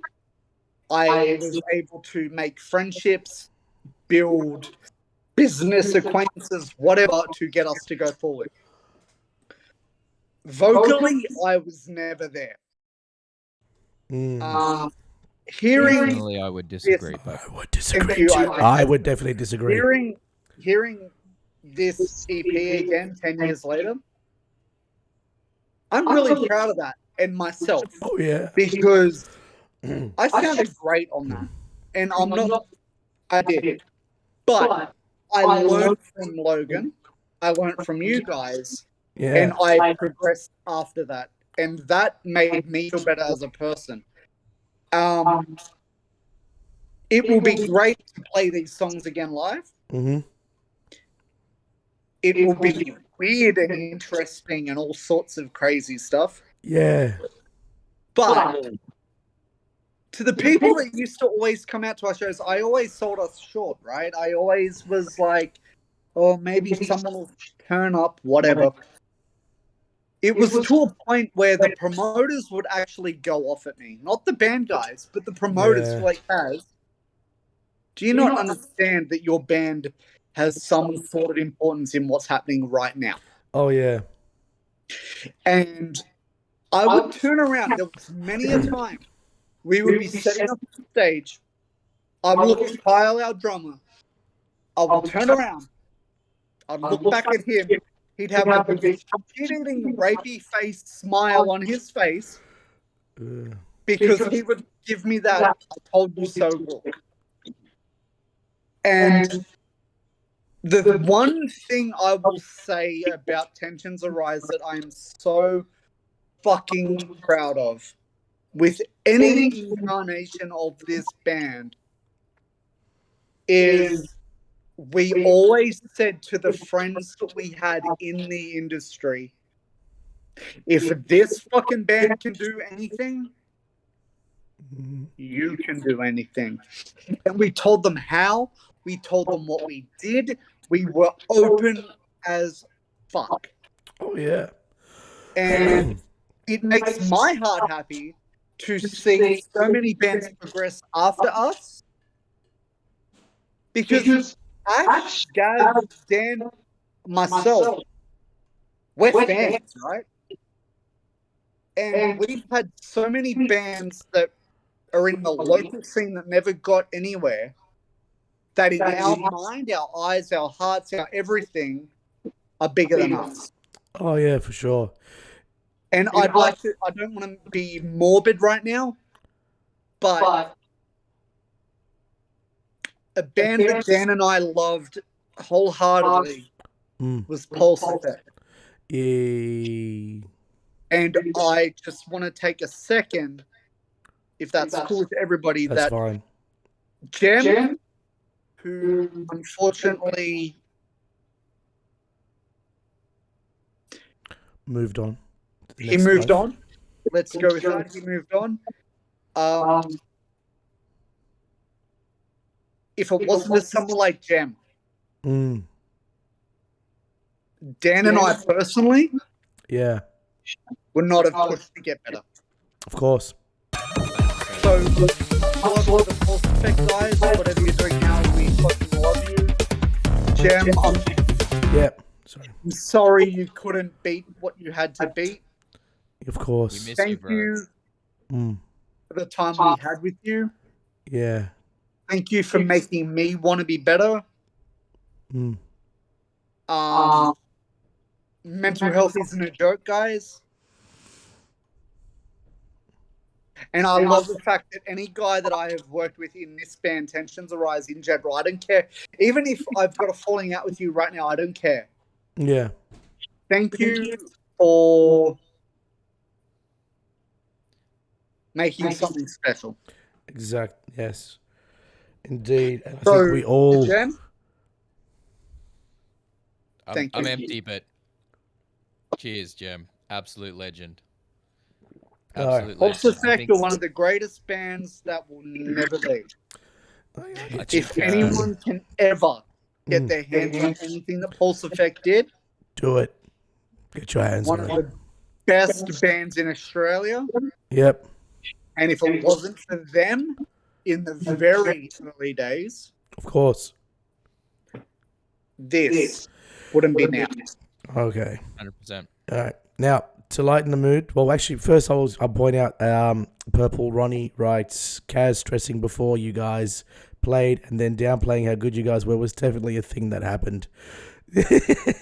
Yeah, that's true. We've got evidence from one of our followers. And Throw a Shield writes, now to lighten things up, what brand of hair straightener does Kaz use?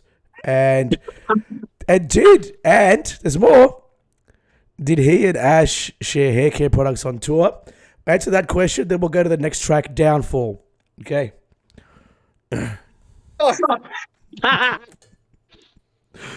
guess I'm not getting an answer out of you guys, am I? No, we do not share hair care products. But yes, we have a competition with our hair. And the fun fact is, as many times as we can, Ash and I are the ones that share a room. And part of the reason is because that bitch knows where his bread's buttered.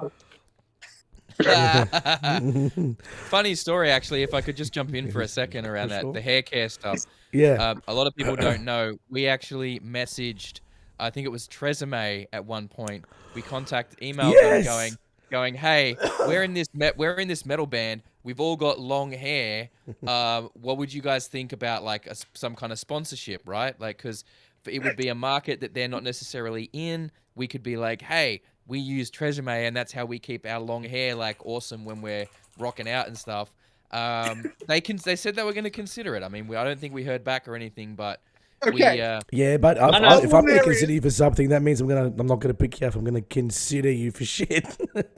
So, they Gavin, responded. That's Gavin, good they're enough for not me, happy man. with your hair. Nah. Yeah, it was because But Gav did. what Gavin, happened it's is- your fault because you didn't have long hair, mate. Why That's didn't you grow exactly long? the problem. I didn't have long hair because I had a different patch that you pricks pointed out and I couldn't hide it with long hair and I was forced to shave it. So Ash and I obviously emailed them and we were like, hey, we're a metal band, as Dan said. Sorry. Yep. Their reply was actually, wow, we've never had anybody in that sort of scene or whatever. Please send us more information. Did you two pack it? We still haven't sent them more information. Yeah, I'm not surprised. You should reply now. You should reply now in the lead up to this Well, show. guys, I can't reply now because I'm not fake, right? And I haven't used Tresemme in a couple of years. So, Oh, well, it speaks volumes. Fuck your integrity off. Yeah. Let's whore wait, ourselves guys, and are make we that going to get a bank. lot of money out of that? I Maybe. don't fucking know. I don't even it's expensive. Yeah, the way It's shit's very going these days, a expensive. bottle of shampoo is like a fair bit. So maybe. Fucking Tresemme, sponsor us. We're back. All right. Tresemme presents Tensions Arise. All right. This would be the downfall of Tensions Arise, if you can see where I'm going with this. Well done, Gavin. Play it, DJ Gav. Ladies and gentlemen, I present to you the second last track of the Stand in Defiance EP called Downfall.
Ooh, the energy.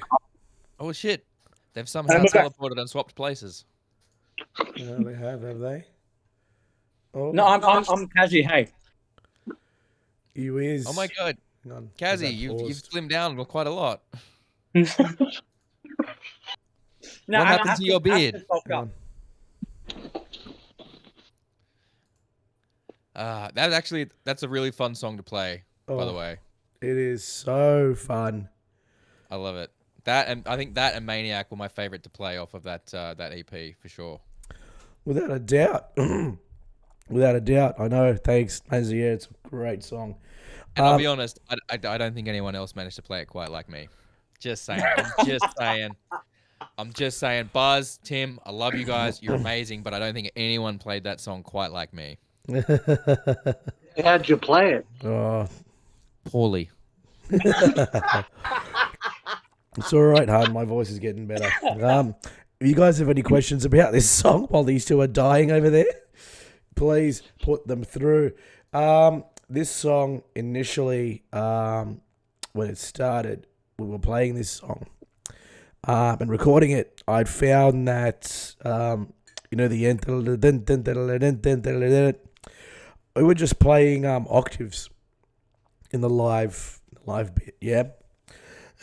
But we ended up using a little device called and yes, they did change rooms, Madzi. They did. Actually, Ebo, was it? Sorry if I can jump in there, Gav. Yeah. I don't think we started doing the octaves until after we recorded it. Oh, yeah. And it was because we were just playing it, and then we were doing that bit, and I believe Logan was like, "Hey, this bit needs a bit more on it," because he was, putting on his producer hat a little bit, and he came through and was like, "Yeah, check this out." And yeah, it was I'm pretty sure an Ebo or something similar is Yeah. what was used, and he's like, yeah, pulled let's it out. go, With an let's Ebo, do it was. this. And then I'd sat down and I've gone, because I was following Yeah, and then after that was when we started putting the octaves in live, I believe. because you can't exactly pull an EBO out of your ass, put it in, and then get it perfect with individual ones unless you're pulling two, or something like that. And even then, that's impossible because they're going to clash. So we were forced to use octaves there.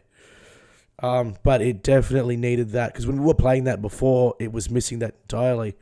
So Ash and Kaz have swapped rooms. Yes, Did they swap pizzas too? I'm gonna choke on this stuff. These pricks. Stop pizza. Oh man, I want pizza now. I know. All right. Hey, All right. Turn guys, this into a can mukbang someone send me a pizza, please? Nah. You bring it the rude. pizza. You gotta share it with the I'll stream. now. An anecdote. Well, if people are thinking of questions to ask us, I'll give you a little bit of anecdote about when we were in the States. Somebody had gastro, and By that's somebody, you mean you and fucking By somebody, me. you mean everybody, right? it went from a child. Past, we thinking we had the strongest immune systems, we could handle it. Helped care for that poor child. Then Why would you say that fucking story? Okay, so is All right, yeah. I'm Kaz gonna tell look this like one. the biggest piece of shit in the world right now. Definitely let Kaz tell this story then. I think that's a good idea. So, Love you. okay, so I. Sounds like it could be an idea, Ronnie. All right, so I was in a relationship back in Sydney that wasn't doing well. Yeah. And I did the wrong thing back in America. The problem is my partner at the time back in Sydney was also doing the same thing. Yeah, we did. We did. That. Yep, go on. Now, the person that I made the decision to do the wrong thing with, Mm-hmm. it was a decision we both made thinking we wouldn't develop those deep feelings and we would have our one moment and it was ours and we would move on. Mm. That may not be right, but again, guys, this was 10 fucking years ago. Everybody was a dumb kid that time, though. Everybody was, as Gav said, everybody was a fucking dumb kid. Life, right? Yeah. The little girl who was the daughter of the person that I did the wrong thing with got sick. And she, in turn, unintentionally, obviously, she was a little kid, right? She made everyone sick at different times. It just went person to person to person to person. Yeah. I would like to quickly say, guys, that little kid now has reconnected with me. Yeah.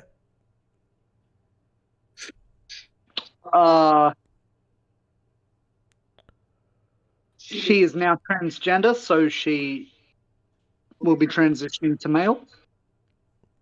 So I would like to say, if you ever see this, Mace, I love you. Thank you for thinking enough of me. We love you so much. To want to continue any form of communication. I know that it's difficult. I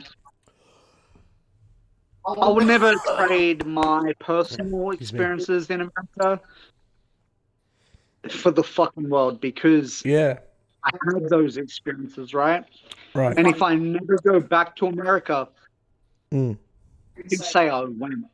I can say I had an experience. I can say I had a life, a family, every little thing that I could say now is a thing. Yeah.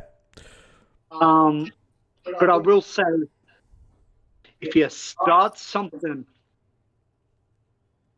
out of deceit and negative situation, that shit is going to happen to you again. Yeah, 100%. So growing as a human, never start a relationship with somebody Mm-hmm. while you're in a relationship with somebody. Yeah, of course.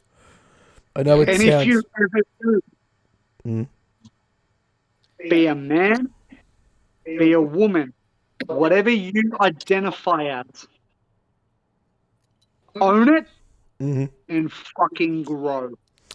That's right. Because to this day, I care about the choices I made, Mm. and it hurts. All right. On that though, I don't mean to spark the fires on this. I would. No, this is cool.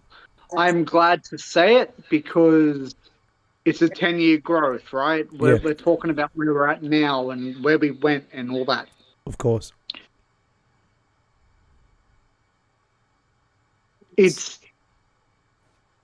everybody should hold themselves accountable for whatever they do in their lives. Exactly right. It's work, extracurricular activities, whatever. Mm-hmm. And I'll always hold myself accountable, but I'll always say to have a child from 10 years ago, Ash, that pizza looks great. To come to me and miss me, Mm. I mustn't have done too bad, guys, right? Yeah. Even Madzi would agree, right? And who would want to reconnect with you? You're amazing. Why do you think I reconnected with you? There you go. Thank you. Shout out to Mads. Yep. Shout out to Mads. Stay rad. Stay rad. Stay rad, Mads. So what I was trying to get at with this story was we were on stage in New York, Ash and I. So this gastro situation that had hit the band. So it followed a very shitty path, I guess, is probably the easiest way to word it. So here's what happened. It was Kaz and Dan got hit with the gastro, chundering 2 days before our flight, wasn't it? No, you guys didn't get the chunders. No, it was you two guitarists. Oh yeah, that's right. So what had happened? We had it first. Stage. Let me jump in here. Let me give some lead up. So, and I'll contextualize, give some lead up, and then I'll pass the baton over to Gavin. You can finish up. So, can I ever? Here's the fun. So, I'm gonna generalize a little bit and say, Dan, how would we best describe you back then in terms of? Okay, well, let me tell the story, and then you can maybe elaborate on it. So I had an idea while we stayed in Utah for a bit before we went to New York, and Kaz and I had an idea we thought it'd be cool that if we could just organise a limo to pick us up from New York Airport, take us to the hotel, that'd be like a cool star moment. Mm-hmm. Oh, me and Kyle. Okay, sorry. Yeah, it was you and Kyle, I think. Yeah, definitely. It was you and Kyle. Yeah. Sorry, Kyle. I stand corrected. Kyle and I had to be a cool idea. We didn't tell anyone. We just thought we'd sort of be really, really sneaky about it. We were a little bit too sneaky about it, and we didn't even hint that we had something going on. We just got to New York Airport, and Dan, being the very organised person that he is and was like, all right, cool, taxi, let's figure it out.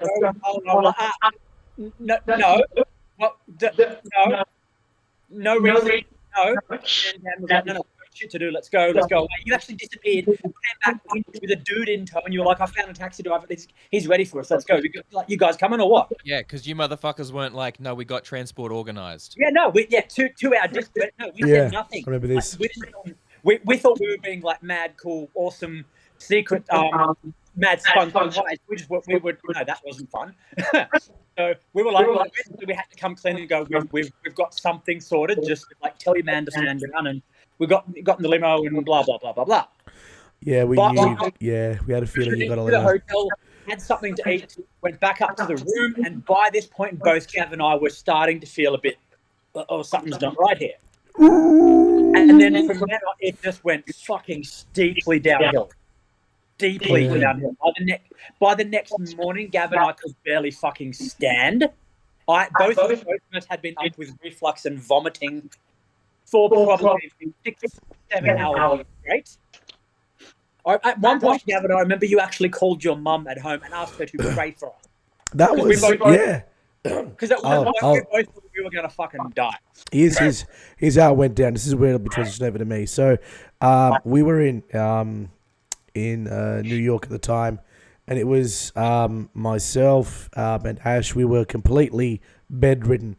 We had nowhere to go. We were sweating, but we still had to pick up the guitars, and we still had a show to do. Yeah. Oh boy! So we picked up the guitars. We were in a bit of a state. If I can just jump in there for a second, Gav, I'd just like to add a bit about picking up the guitars before we get on to the next stage. If that's okay. Yes. So I believe what happened was I was going to go and get the guitars. I was trying to look, I need someone to come with me, whatever.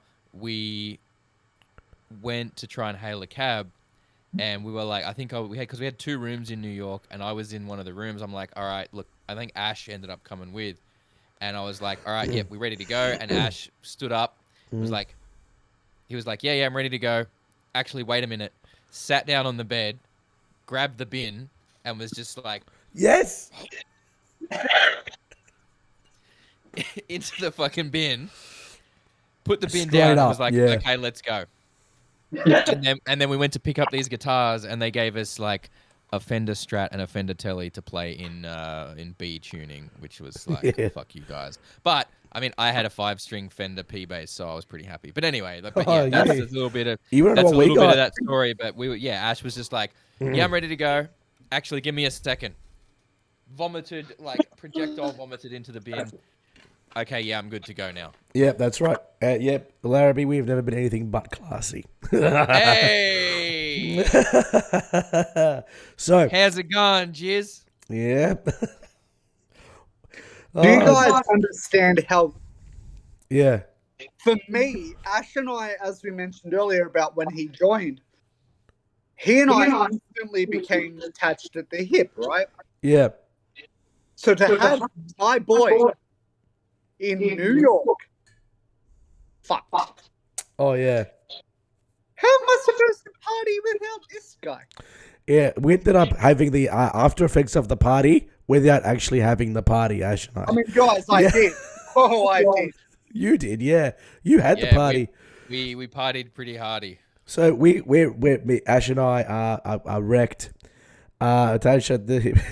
Okay, so we're wrecked, and we're sitting there, all chill, not really chill. We were sweating bullets. Our host at the time had suggested Pepto-Bismol, something to keep the acids low so that we wouldn't chunder. It worked. When we got to the venue. We didn't vom. We played what we thought was the best show of our lives. I'm pretty sure it sounded like ass because I had a Telecaster, and Ash had a Strat, and they were both in drop B tuning. We had to restring and retune the guitar. Pretty sure we ended up fucking the neck on the guitars with how we tuned it with the strings that we got. No structural adjustments made. No, none. It wasn't great. And it to was be a rush fair, job. we told the place when we booked them, these need to be able to handle B tuning, and they're like, yeah, no worries, we got you guys, and then they gave us the worst guitars for it. They gave us a Strat. Teles and Strats are amazing, but not for down tuning like that. So. No. But guys, the thing is with that,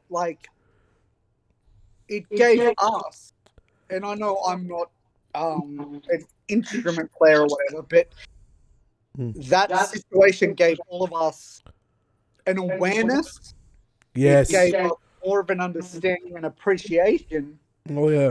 For the bigger bands who tour, because we're like, oh shit, we've dealt with this. Imagine what everybody else has dealt with, right? The amount of money spent to lug all of that equipment, hiring shipping containers for your own sound guys and sound systems as well, even hiring backup trucks for stages in case your stage fails. And I hear what any of you said. My hair was amazing that night. It was. It was. Your hair was pretty fucking sexy. So before we get to Defiance, there's one more part of the story that you guys need to hear that Ash touched up on. It got to a point when we got back to the hotel. So we looked at each other. We said, "Do you guys want to party?" Ash and I went, "You know what? It's probably not safe for us to party here because of our condition. Let's just pick up our guitars and go back to the hotel." Got into the cab. We were fine. Absolutely fine. And as soon as we got up to the hotel, we looked at each other, looked at Ash. Ash, you go first. Went to the bathroom, bang, immediately chundered. He was done, There's a went to bed. whole other story to that. He went to bed. I went back into the bathroom and I began to chunder. It got to a point that he stopped. I kept going until there was not even bile left. I was in so much agony that I'd called my mum. I was going to pray over us because I was in that much pain. The promoter we played our show with wanted to party with us afterwards. Yeah. Shout out to Tim, by the way. Shout out to Mr. Tim Martinez. Tim number 37. Thank you so much for everything. He wanted to take us to a bar thing in Brooklyn that was metal. Right. So we all had to get into a cab and we went there, and it was in Brooklyn. And anyone that knows me now knows that I'm a Brooklyn Nets basketball fan. So this all ties in for me great. This club that we went to, I've never seen anything like it, right? It was purely metal.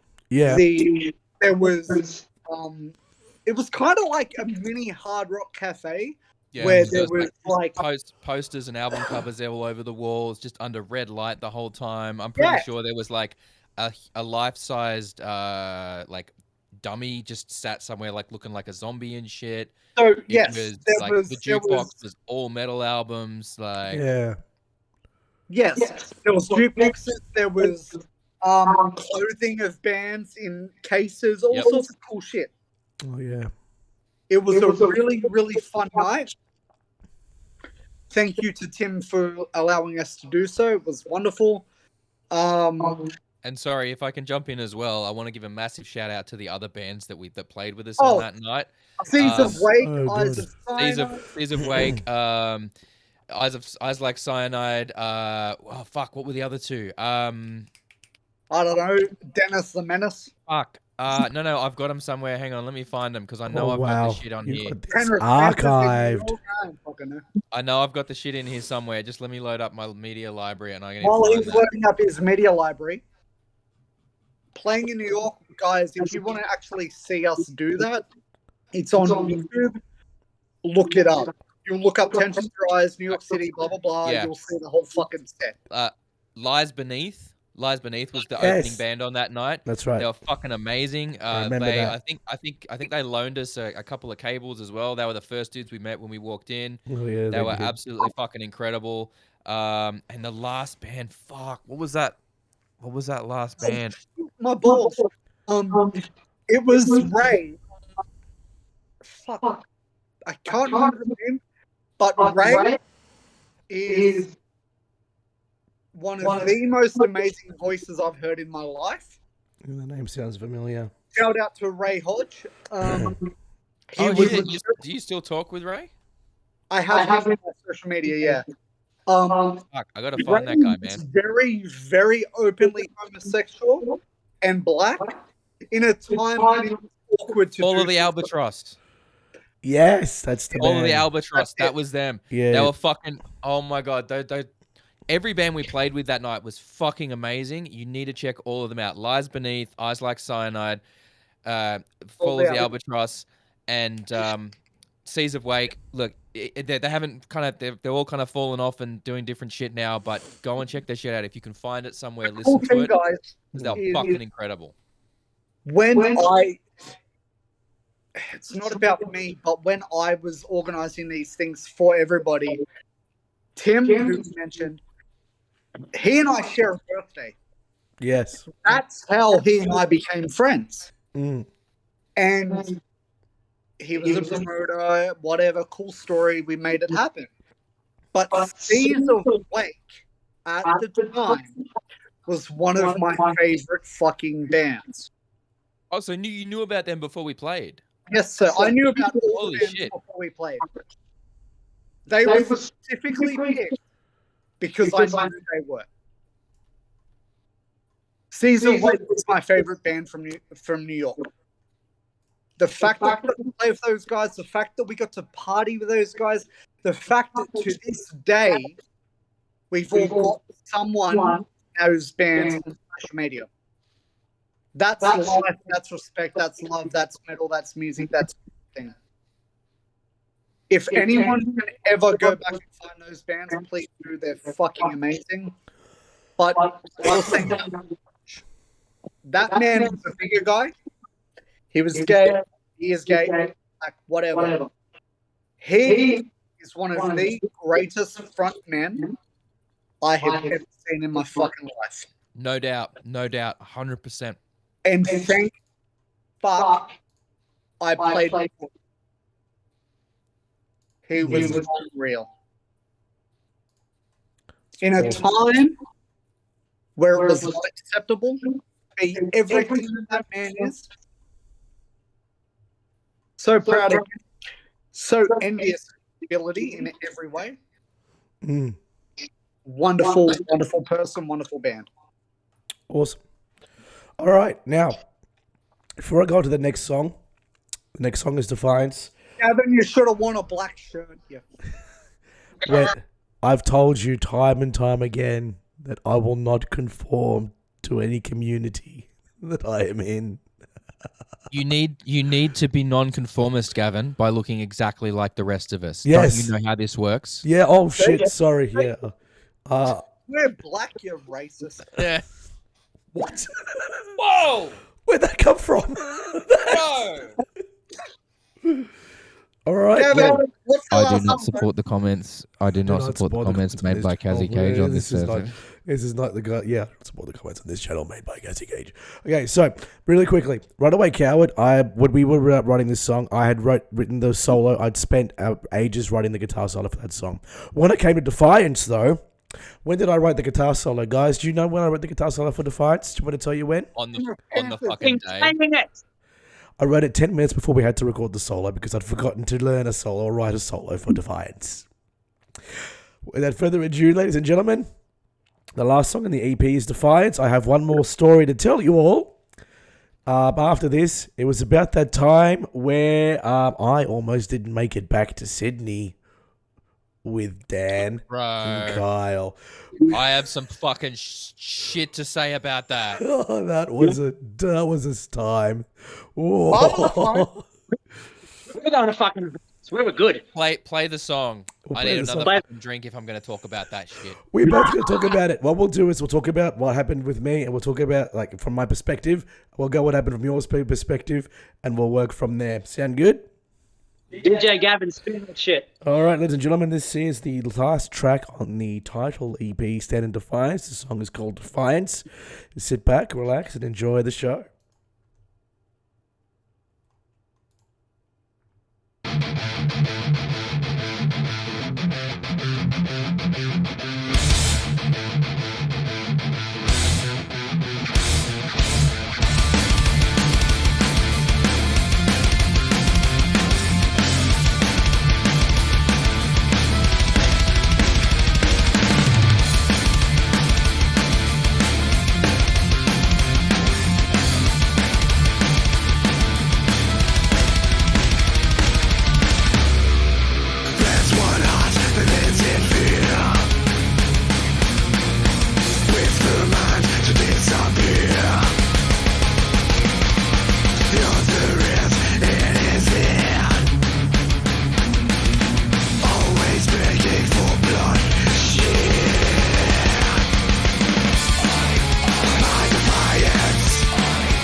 Oh, what a ride.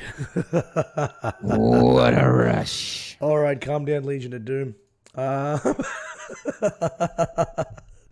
So, I did make a promise. I was going to talk about our trip on the way back home from Utah to LA to Sydney. So, Gav, I'm going to set some context. Yep. I'm not going to interrupt or, well, I'm going to interrupt, but I'm not going to take away from your story. Let me set the context, okay? yeah, go. Are you okay for me to do that, or do you want to set it? No. Look, for it. I can do it, but then you can go. Because I can be quite descriptive as well, but you go ahead. So, we'd finished the trip. We'd finished all the things we wanted to do. We'd done the recording. We'd done the New York show, blah, blah, blah, blah, blah, blah, blah. When we, and by we I mean us as a group, had organised the trip in terms of like travel time and flights and blah, blah, we'd organised it. It was all locked in stone, all good. And then Kazzy and I got together and went, do you want to go to Vegas for a week afterwards? Like, yeah. So Kazzy and I organised that. Right. And then the way that we all organised it was we would travel from it was because we finished the trip in Vegas. And we organised it so that we would drive back to LA. The other three guys, so Dan, Kyle, Gavin, would fly home. And then Kazzy and I would go back. There for a second, Ash. If I could just Please, jump in please, and go correct ahead. you. We were Please. in Cedar City, Utah at the end of the trip. And we were Yes. going from there back to LA through Vegas. If I No, remember correctly. thank you. You are correct. Stand corrected. So yeah, we were going to do that from Cedar City to Vegas to LA. The guys were going to fly home, and then Kazzy and I were going to go back to Vegas for a week. Okay, Gavin. So that's where that was the context. Continue, Gavin. So me being the dad that I am, even before I had the kids, I said, guys, we've got to wake up. We've got to get there early. We want to make sure we pack everything else. Dan agreed with me on that. I think we all said, all right, let's get our shit together. Got into the van, driving off.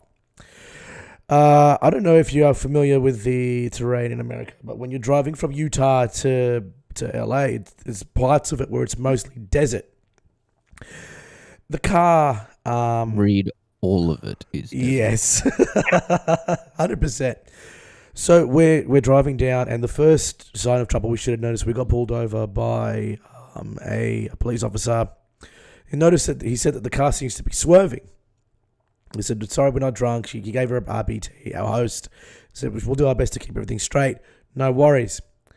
About an hour after that, I felt the car kind of slowing down a little bit, and I couldn't feel the gears changing. So I asked the host, "Is everything okay?" And she goes, the car stopped. You know where the car stopped, guys? Big sign said Death Valley. So I get out of the cab. What am I saying? The car. All right, the car stopped. Can we fix it? Can we get a mechanic out here to fix it? So I went down, looked at it. It was a familiar smell. Looked down. The power steering, I thought it was power steering fluid. I was wrong. So the pipe where the transmission fluid was going didn't like crack or anything. You couldn't really tie it up with anything. It split perfectly like that. And it opened up like that. So all of the transmission fluid had left the vehicle. We're in Death Valley. It is 45 degrees Celsius. But it's a dry heat. It's a dry heat. It's a dry heat. Oh my God, it was a dry heat. We were all packing it. And I could see further down there was a telephone box. Like, all right, well, we can call someone out to bring a, what do you call it? A towie. A tow truck came out to pick us up. So, yeah, all right, we'll do that. I went down there. There's a reason why I'm doing this. Wasn't working up to something. So I pick up the phone. And they said, "What's your emergency?" Like, yeah, the car's broken down on the side of the road near Death Valley, and I just need to know if you can, I reckon you can bring someone out here, towing, maybe you can just come in and take our vehicle down to the nearest servo. Forgetting where I was. She goes, "I'm sorry, could you repeat that?" I went, "Yeah, we appear to have broken down. Like, we don't know exactly where we are, but there's a sign that says Death Valley. Is there any indicator of where this phone's calling from? You can send a tow truck. We're only 100 meters down the road from that." I said, oh, yeah, sure, no worries. And they got everything sorted for us. Tow truck Can I picks just us up. interview very, Yep. very quickly? I can confirm. I was with Gab when he went to that phone booth. His accent fucking changed and they understood him instantly. Continue. Yeah, that was a real thing. So I've done that. I'll come back and said, oh, when's the tow truck going to get here? I go, oh, they reckon about an hour, half an hour to an hour. Half an hour to an hour it's going to get here. Yeah. And so, well, what's going to happen? We'll take us to the nearest servo. We'll see if there's a way we can get to the airport in time. Tow truck takes us in the car when the tow truck finally arrives. Takes us to the nearest service station in a town called Barstow, which is about an hour further down towards LAX. But we still had about, was it like a 6-8 hour drive ahead of us? And it was about 10 hours before the airplane was cutting off, jumping on to get back to Australia, right? We had bought these guitars while we were there. I bought these, We? I You? I had bought a guitar while we were there. So got the guitar, everything packed up. We get to the service station. Ash and Kaz were like, well, we still got to go to our hotel. We're just going to cheese it. And so they went back into the tow truck and they went back to Vegas where their hotel was. And I was like, yeah, fucking all right. So they went back and they done their thing in Vegas. Now, they'll tell a story of what happened after we left, what happened to the vehicle, etc. But what happened from there was myself, Dan, and Kyle went to the counter and said, look, is there any sort of airport shuttle bus service that'll do long distance, that'll get us to the airport we need to go to? They said, no, but you can call this cab company. They might be able to do it for you. I was all right, sweet. Picked it up, looked at the card. I'll give him a call now. He looked at me and said, when's your flight? I said, oh, we got to be there by about 9 o'clock. And they looked at me dead ass and said, you're never going to make it. And I looked at back and I went, you fucking right, mate? I'm calling them. Picked up the phone. The old phone, the burner phones that we had when we were in LA. Dialed the number, called them up. I said, we need to get to LAX before 9 o'clock. I said, no worries. Where are you? Gave me the address. We got you. Well, that was encouraging. We got you. All right. Sat down. How long did we sit down in the desert? About an hour and a half. Well, we were at like a service center type thing, so at Yeah. least we were in able to sit down indoors, but the sun was getting low by that point, so it was fucking hot. Pertinent to this story, it was hot, and the whole time that we're having these interactions, Dan is wearing dark sunglasses. We'll come back to that in a minute. Don't worry, I'll tell you. Oh, yeah. I'm sitting down just outside because I got enough of the air conditioning. I wanted some freshish air. And I could see a vehicle with the heat rising from the desert. The vehicle coming towards us, right? So that's got to be our cab. Pulls up, biggest fucking Cadillac thing we'd seen. We had all our luggage in there, lit it up. The person who left the vehicle either looked 120 or had done some hard living and she was in her 20s. Either way, it was it was an experience. Now, for some reason, the only person who understood what she was saying was Dan. We're in the car and we're driving down thinking, oh shit, she's going to take forever. We're not going to make it. What I'm going to tell you now is in miles, 120 miles down the freeway per hour. Absolutely fanging it. We're thinking, all right, we're going to get there on time. Nothing could possibly go wrong from here. She gets a call over the radio. I believe the words were, at least it can't get any worse. Yeah, and I think, did you say that or did I say that? Kyle said that. Oh. Kyle said that. Fuck you, Kyle. That is right. That is a thing we that love he you, would but say. fuck you. And he said that. And then not even 20 minutes after he'd said that, lady got a call over the radio. Turns to Dan and mumbles something in her speak. And I hear Dan do this. What'd she say, Dan? There's a bushfire up ahead. In this fucking desert? Yes. And then she says something else. He goes, don't worry, she reckons we can take the back roads. Takes the back roads, speed limit's like drops to 40 miles an hour. She's still doing 120 miles an hour, my guys. Yep. Now, are you familiar with the speed bumps? Bouncing and everything. We were just like fucking. It wasn't just speed bumps, mate. They call them bumps, but they're actually speed ditches. So they just kind of do this to get you to slow down. She's still hitting 120 kilometers per hour on that. Absolutely nailing this. Excuse me. Flying, we're screaming on the outside. On the inside, we're like, I'm holding on to this handle thinking, I'm going to pull this off. We get to a service station, changeover about halfway through our trip. We give her cash. New cab's there. It's a van. Walk over. We get cash from the ATM, give him the rest of the cash to take us all the way down. This guy's driving slower. Still going over the speed limit, but driving slower. And now my head is doing this.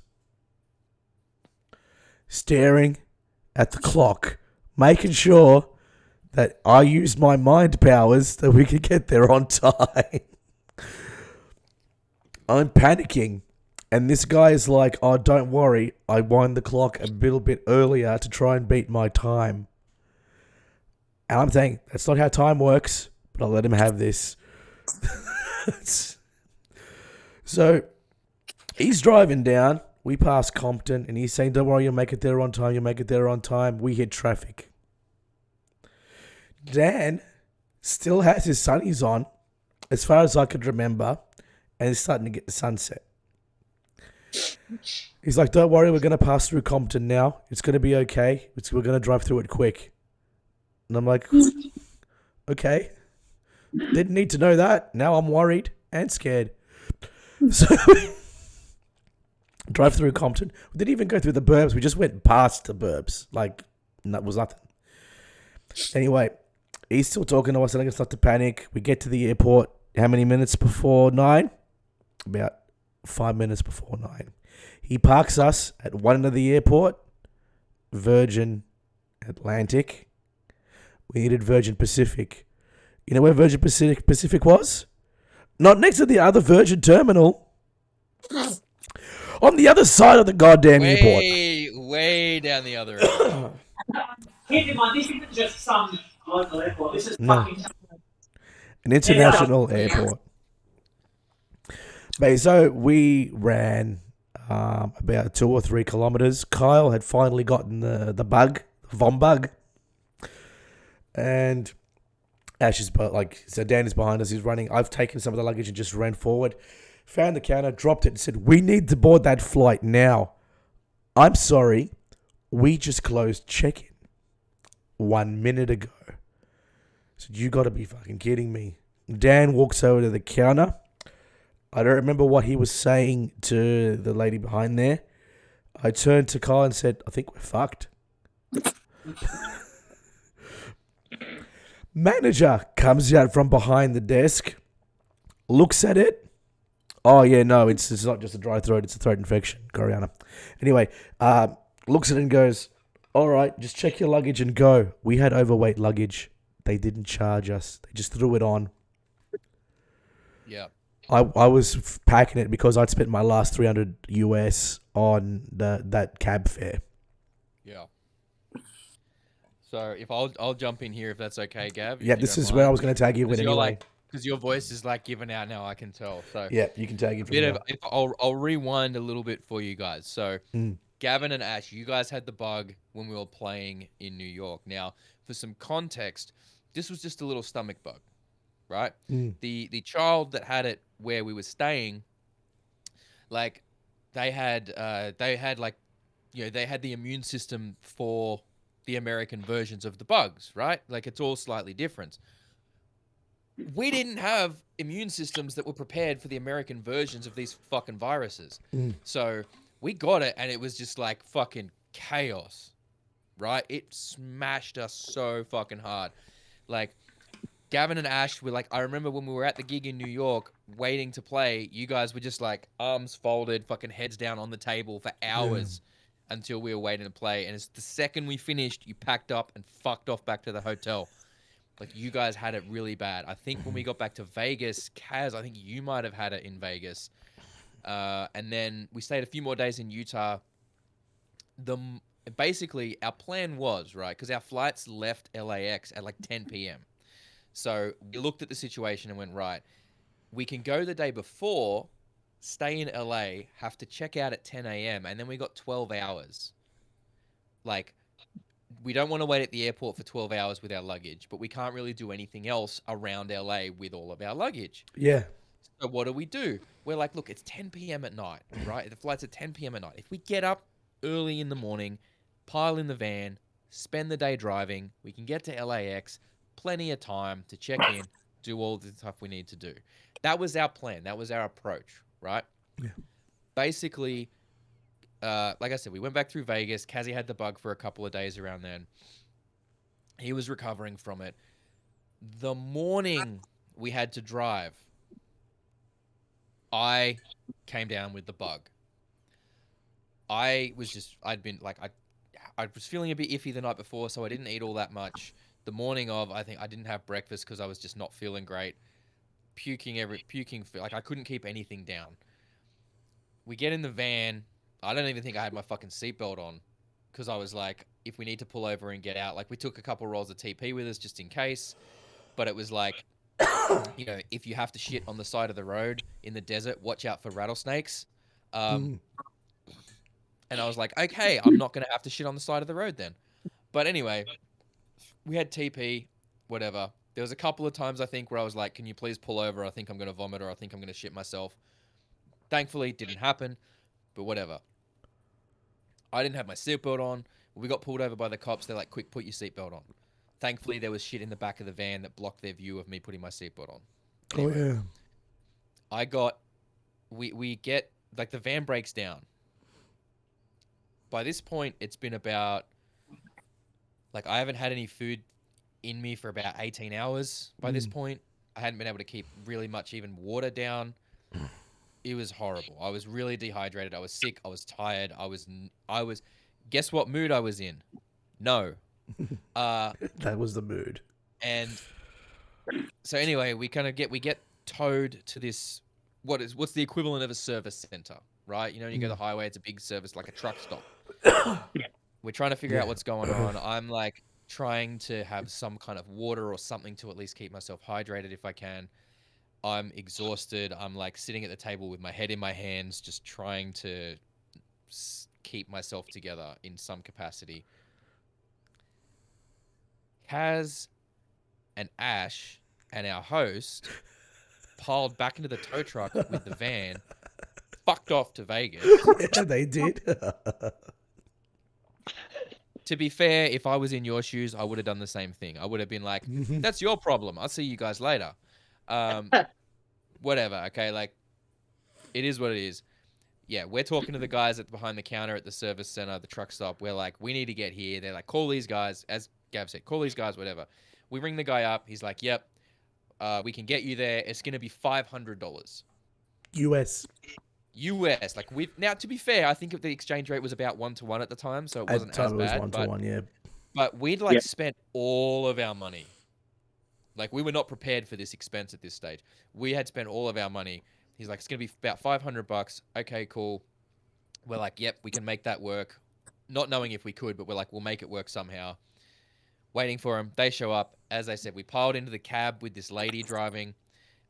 Barely able to fit everything, mind you. Like, it was crammed in that fucking cab. All the gear, the suitcases were piled in the back. The guitar case was piled there. Kazi was making a dumb fucking face. And, you know, we had lots of shit that we had to cart with us anyway. And not only did you buy a guitar, Gavin, you bought the biggest guitar possible that required a custom huge case. 7-string Dean Razorback. Anyway, yeah. Booking it down the fucking freeway. Yep. There's a fire on the, like a bushfire or a truck had caught on fire or something. She goes off onto this, it's essentially the service road, which is parallel to the highway, but is much slower thing. Fucking, 120 down the fucking shit. Don't worry, we'll get you there. I think that town that you mentioned in California was actually where we did the changeover to the other cab. Basto. But basically, Basto. So we got there, we pull into a fucking thing. You went to an ATM and got what you could. I went to an ATM and got like my last $200 off my credit card, maxed it out, cash advance, whatever, just needing to have this cash there. Handed it over. Cool. The guy shows up. We do the changeover. Off we go. It's a van. It's a bit more spacious than the cab. We're making it work. We're getting there. As you say, we hit the traffic. By this time, the sun's down. I've still got my sunglasses on, because I'm like, I still like, I've had a little bit of water. That's it. I haven't been out, had no food because I wouldn't be able to keep it down. Nothing. We get there, hitting traffic. He's like, don't worry, we'll make it. It's okay. As you say, we get to the airport. There's the Virgin America and Virgin Atlantic terminals right next to each other. So we went, our thinking was like, okay, the Virgin Australia terminal has to be with the other Virgin terminals. Let us off here. He's like, where do you want me to drop you? I'm like, well, there's 2 out of the 3 Virgin terminals. It's got to be here. Fucking no, it wasn't. So we unload. We're like looking at the board. Oh shit, it's all the way down the other end. We're running through the fucking airport as best we can. You guys were ahead. I was trailing behind like, I was out of shape. I was sick. I had not had any food in my body for like 24 hours at this point. It was 30 kilos lighter then. I think we needed to get there. We wanted to get there by 9, which they had said we would. I think it was like 9:30 by the time we got there for our flight that was at 10. We're booking it down the fucking airport. We get to the Virgin Australia desk. Nobody in line. No one in line. We rush up to the counter. Please, we're so sorry. Our van broke down. Is there any way we could get on this flight? Because you need to remember, as you said, we'd had burner phones. We got rid of them because we'd had a month plan. We were there for 4.5 weeks. So we didn't have any credit on them. We'd like thrown them off a fucking bridge into a canyon in the goddamn desert. Like, they were gone. We couldn't call anyone to be like, hey, look, we're running late. We are coming for this flight. Please stop. We got there. Now, I was talking to them and I'm like, is there any way we can get on this flight? She's like, I don't think you can. Like, it's close. Like, I don't know.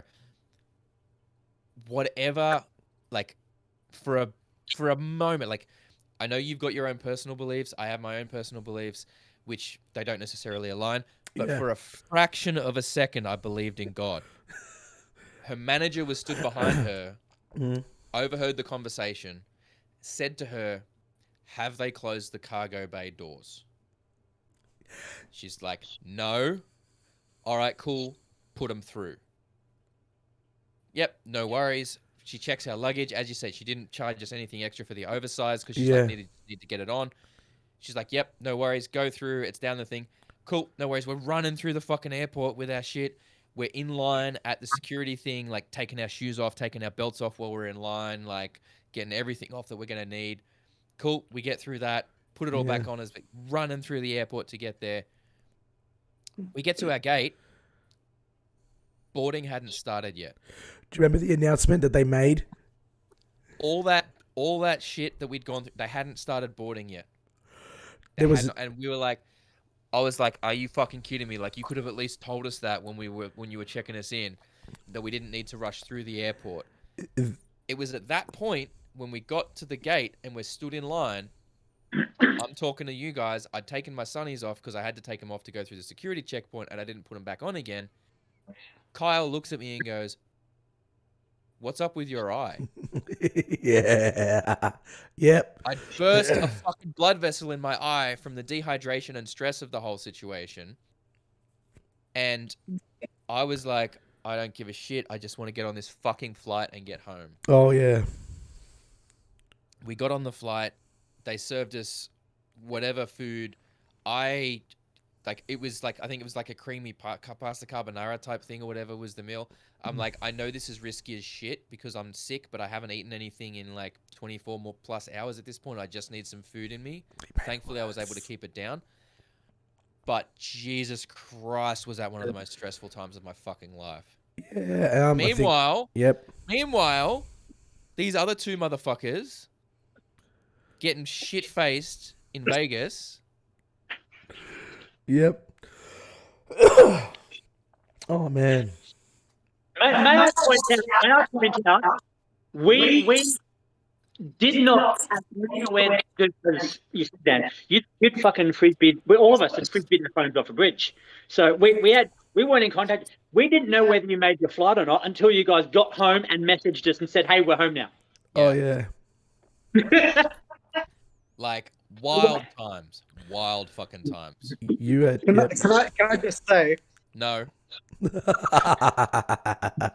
Proceed. Oh yeah. The fuck.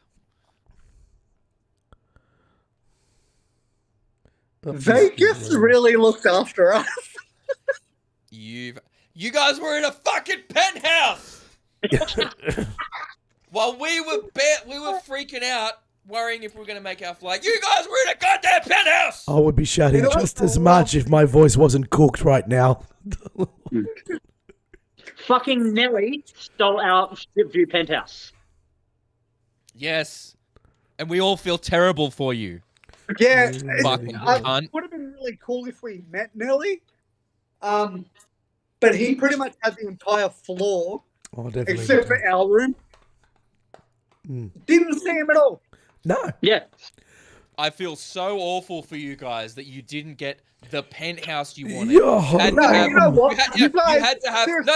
no. You had to have no. the other penthouse. I'm so seriously. sorry that you guys had to go through You my that. guys heart breaks could for you. actually be upset for us because we had a tough time picking the room we wanted. Okay? No. When we talk about like he stole our penthouse, when we booked it, we booked one of those. Like, Struggles of musicians. Fuck Oh you. man. you booked one of those. Like, you pay a little bit extra, and you have it's like a gamble. You have the chance to Oh get my a strip God. view of the lounge and look out over the strip. Honestly, it just sounds like when a drug addict tries to justify his use of cocaine and beating up his wife. And Oh, I'm yeah, just no. going to say we're justifying our cocaine use and beating up our wives. That's so bad. Now, before I was rudely interrupted. So we when we were booking our penthouse, I did that. Paid a bit extra. We had a chance to get a strip view room. We went there. They said, "Sorry, you didn't get the strip view room. Someone else has got it." We went up there. So I was in the master bedroom of the penthouse. My master bedroom view, instead of being on the Vegas Strip, my master bedroom view was Trump Tower. Oh yuck. Legit, if we My looked heart outside, breaks for you. Hold no, on. if you guys could understand, our view was fucking blocked, all right? Because we looked outside the window and all we could see was the big fuck off Mirage sign. And it was blocking everything about Vegas for us. We had a really tough time, guys, okay? Karen Really tough Cage. time. Karen Cage, ladies and gentlemen. Think about me for a second. Every morning, when I woke up in my king-size penthouse master bedroom bed and rolled over and looked I outside, bet they did. I had to look at Trump Tower. Yeah, How do you think I felt? yeah. I feel bad for Ash. It was his My shit. heart breaks for you. Oh man. You- No, but hey, guys, how was the flight? I slept through like 90% of it because I was so fucking exhausted. But We got room service. How was your meals? Do you remember how do you remember how much we spent on room service? Because I do. I do. All of it. You actually had to help me pay for this because I remember when we were there, I was like, "Yep, I'll get room service. Let's just order heaps of shit and we'll be fucking fat and it'll be awesome." We got down and we emptied the minibar twice. Fucking twice. If we emptied it, they came while we weren't there, filled it up, and emptied it again. So when we went to leave, she was like, "Right, you're going to clear the charges for the room," and I'm like, "Yeah, cool. $1,000. We spent $1,000 US on room service and minibar. Oh my god. Dan and Gavin, don't shake your heads. I We just were hungry. We were in a very uncomfortable position. Right? I'm The sure bench you was were. so comfy, it was atrocious. The thing is, the best story about the entire thing was myself throwing up. So, Yep. in the Mirage itself, there's Excuse me for a moment while you're telling this fucking story. Do you have to take a shit? No. all of them. So there's venues and sorts inside the Mirage. Oh, right? he's gone. Anyway, so one of the venues is actually a Beatles themed nightclub, pub, whatever. Right. I won't go into too much detail because I'm probably going to be hated for the rest of my life if all the stories came out. But there was an issue between me and one person who was double my height, double my weight. We were going to get into a physical altercation. Security was constantly on top of it. He backed down from me. Thank fuck, because he probably could have ate me. So, fast forward 10 minutes or so, another situation arises, same guy, same situation, blah, blah, blah. Now, the person that was with us was trying to let security know, just let it be, they're leaving the country tomorrow, like it's okay, whatever. Now, I had consumed so much alcohol. Anyway, we're walking through the Mirage, whatever, going back to our room. Ash had already gone back to his room by this point, if I remember correctly. Yeah. And we get near this Beatles-themed place, and I literally just fall to the floor, throw up everywhere. Right. The exact same security rock up, and they're mad by this point. Yeah. Legit fucking furious. The person who was with us was like, you don't understand, let's just get them to their room, it'll be okay, blah, blah, blah, blah. They put me in a wheelchair. I'm all of the handicap. So, I'm full on, like, Stephen Hawking retarded, right? I don't know if I would use that word and not condone that language on this show. Oh, Stephen Hawking, sorry. So, they put us in the elevator. And at that point, they're looking at me like I'm the worst human in the world. And then they were mad, right? So they were like, so where do we have to take you? And me, in my drunkenness, was like, top floor penthouse. The minute I said that, guys, their whole mood fucking changed. Yeah, because they thought I was this multi-billionaire rich dude that was going to give them all the cash in the world. Even if you it's too late by that point. Legit, they thought I was somebody. And I knew that, even though I was messed up as, I was like, they think I'm rich. They weren't happy about that, but it is what it is. They got us back. They got me back to the hotel room. Ash was in bed. The next day, Ash wakes up. He's all bright and early, and here's me half dead. And we had a 4-hour trip to LA. Wonderful. And our trip was pretty safe, guys. We made it in time. How was you? I'm so glad for you. Thank you. It could have been difficult. Kind of want to put you in front of a moving bus. Hey. All right, before I go any further, there is one more thing I want to do. I did promise that the last track was going to be a surprise track. You probably see it up there, 7 Lies. We're going to play that now for you. Before we play it. Yep. Before we play it. We did release this as an EP. In hindsight, really probably more of a demo in terms of quality. Of course. So do keep that in mind when you listen, guys. This is unfortunately not going to be as high quality as the other songs that we've shown on the stream tonight. Most definitely. But I'm pretty high quality. This is basically the very first Tensions Arise song that ever came into being. So enjoy. All right, enjoy, guys. This is 7 Lies by Tensions Arise.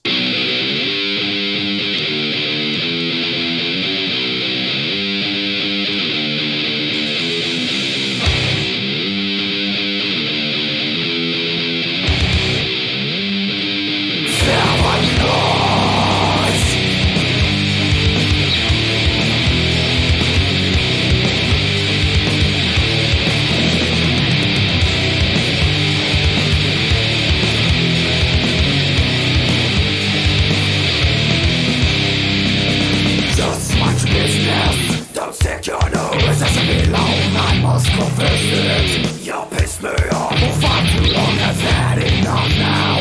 I'm not gonna take this shit no more, it's time to stop it. Act your lies, hear it no more. With forbidden voice, can you see us yell on the slides? Can you see the shame you bring to yourself? Do you realize?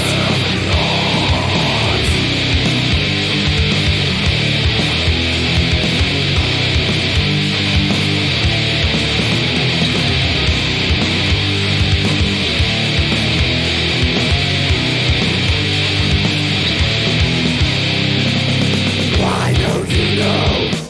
You know I see you watching from your cave. Your curve will bother you, now it's time. It's time to mind yourself, I now confess. Your dirty lies, hearing no more. With forbidden voice, can you see us go on the spies? Can you see the shame you bring to yourself? Do you realize how lies?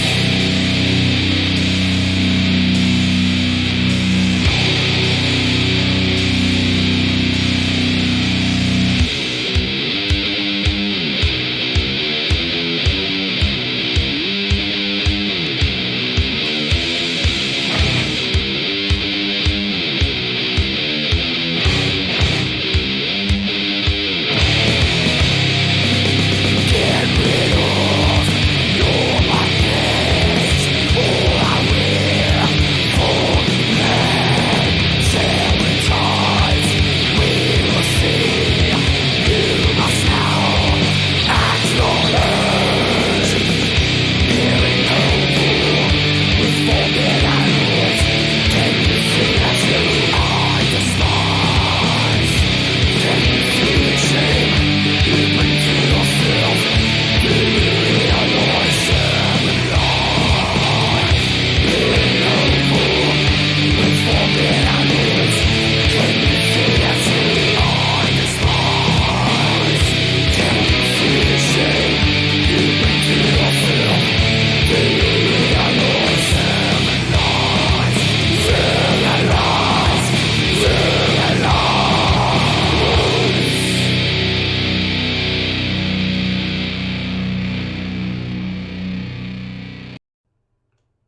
Okay.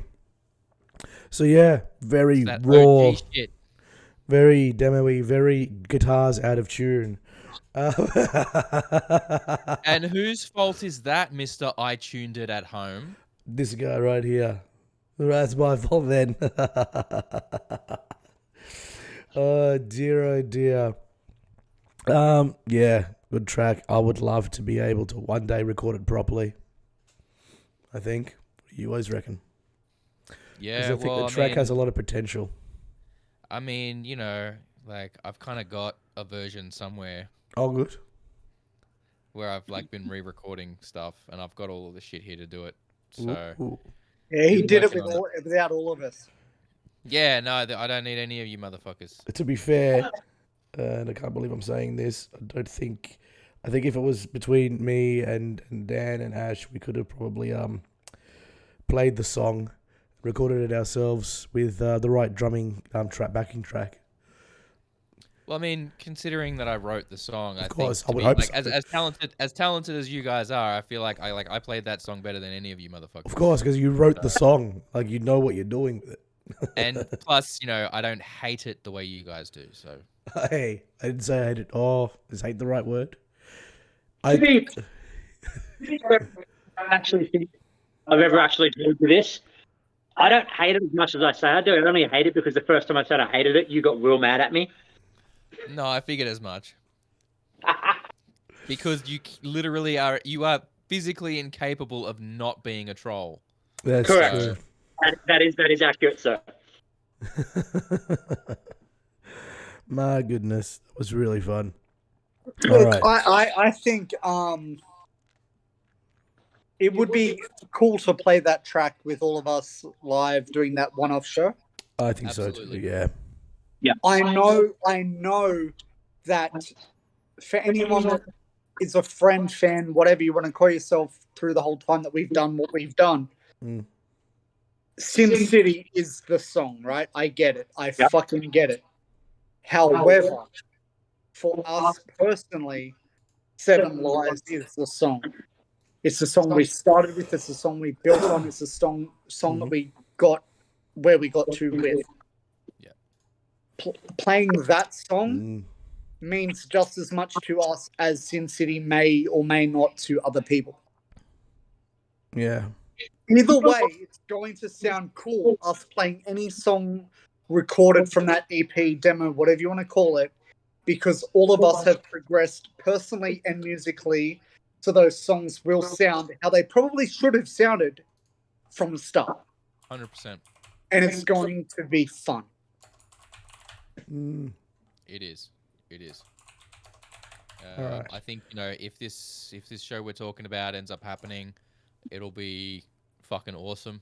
I mean, since Kazi mentioned it, it is something that we're working towards. Our goal is to have that lineup with the 5 of us, Kyle included. You know, that's the aim. If we can make it happen, then we will absolutely make it happen. You guys are going to know about it. It will not be a secret by any stretch of the imagination. You will, by the time it happens, you will be sick of us spamming it. So Maybe. Yeah. if you've ever been a fan of our stuff, if you've ever wanted us to see us play another show, this is potentially going to be your one opportunity. Whether things happen with the band after that is unknown, but we want to do this one show. It was something we were looking at for like 10 years of the band back in 2020, and unfortunately, due to the ongoing global bastard, we couldn't make that happen. Yeah. So, all right, yeah. guys. It's all been good. I know we've got a lot of stuff to get onto before I leave. I think there's just one thing I want to leave everybody with. I'm going to post on this screen. Does anybody want me to put up the video for Maniac? Absolutely. As we sign off on this journey, my guys. Absolutely. Before we go to that, I have one more thing I want to bring up. Kazi, did you know Trey Miguel got a new tattoo? Oh, fuck.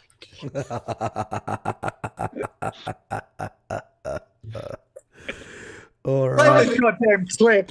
I will be playing that clip, ladies and gentlemen, boys and girls, children of all ages. Seriously, sorry to jump in. Seriously, though, thank you. If anyone who's ever been a fan of Tensions Arise, of the band, of us individually, of the work that we're doing, look, we cannot appreciate it enough. We cannot express our thanks enough. You guys made every show amazing.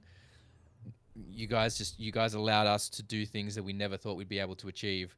So I think I speak on behalf of everyone when I say, from the bottom of our hearts, please, the most sincere thank you to everyone who's ever supported the band in even the most minute way, even down to just sharing our shit one time on social media, telling one of their friends about it. Hey, you might like this band. You know, it's allowed us to do all kinds of incredible things that we could never have dreamed we'd be able to achieve. So from the bottom of my heart and from the rest of the guys, like, thank you so much. We love every single one of you. If we're able to make this show happen, we'll be so stoked to see all of you guys there. Some of our best memories of our lives and some of the best experiences that we've had have been as part of this band and the journey that we went through together. So thank you again so much. Like our appreciation is absolutely endless for you guys, because you guys allowed us to do what we did. So cannot do it with you guys. You guys, Tensions Arise, made it happen. So thank you so much. Yeah. If this show doesn't come together, which hopefully it does, but if it doesn't, if this is the last thing Tensions Arise ever does together, I just want to say thank you, because the journey that it's allowed me to take with some people I've forged relationships I will never forget. It's guided the course of my life in a way it never would have been with. So thank you to all the fans. Thank you from the bottom of my heart to the rest of you guys for the journey that we went on together. I love all you guys. Thank you. Good. I think we all share the same sentiment here at the Tensions Arise camp. Although Kyle isn't here with us at the moment, I'm sure he shares the same sentiment with the rest of us. Of course. So, ladies and gentlemen, without further ado, as a goodbye to the stream, and not a goodbye forever, it's more like a see you soon. Ladies and gentlemen, we have the film clip for Maniac. Godspeed, everyone. Thank you so much, guys.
Thanks for watching.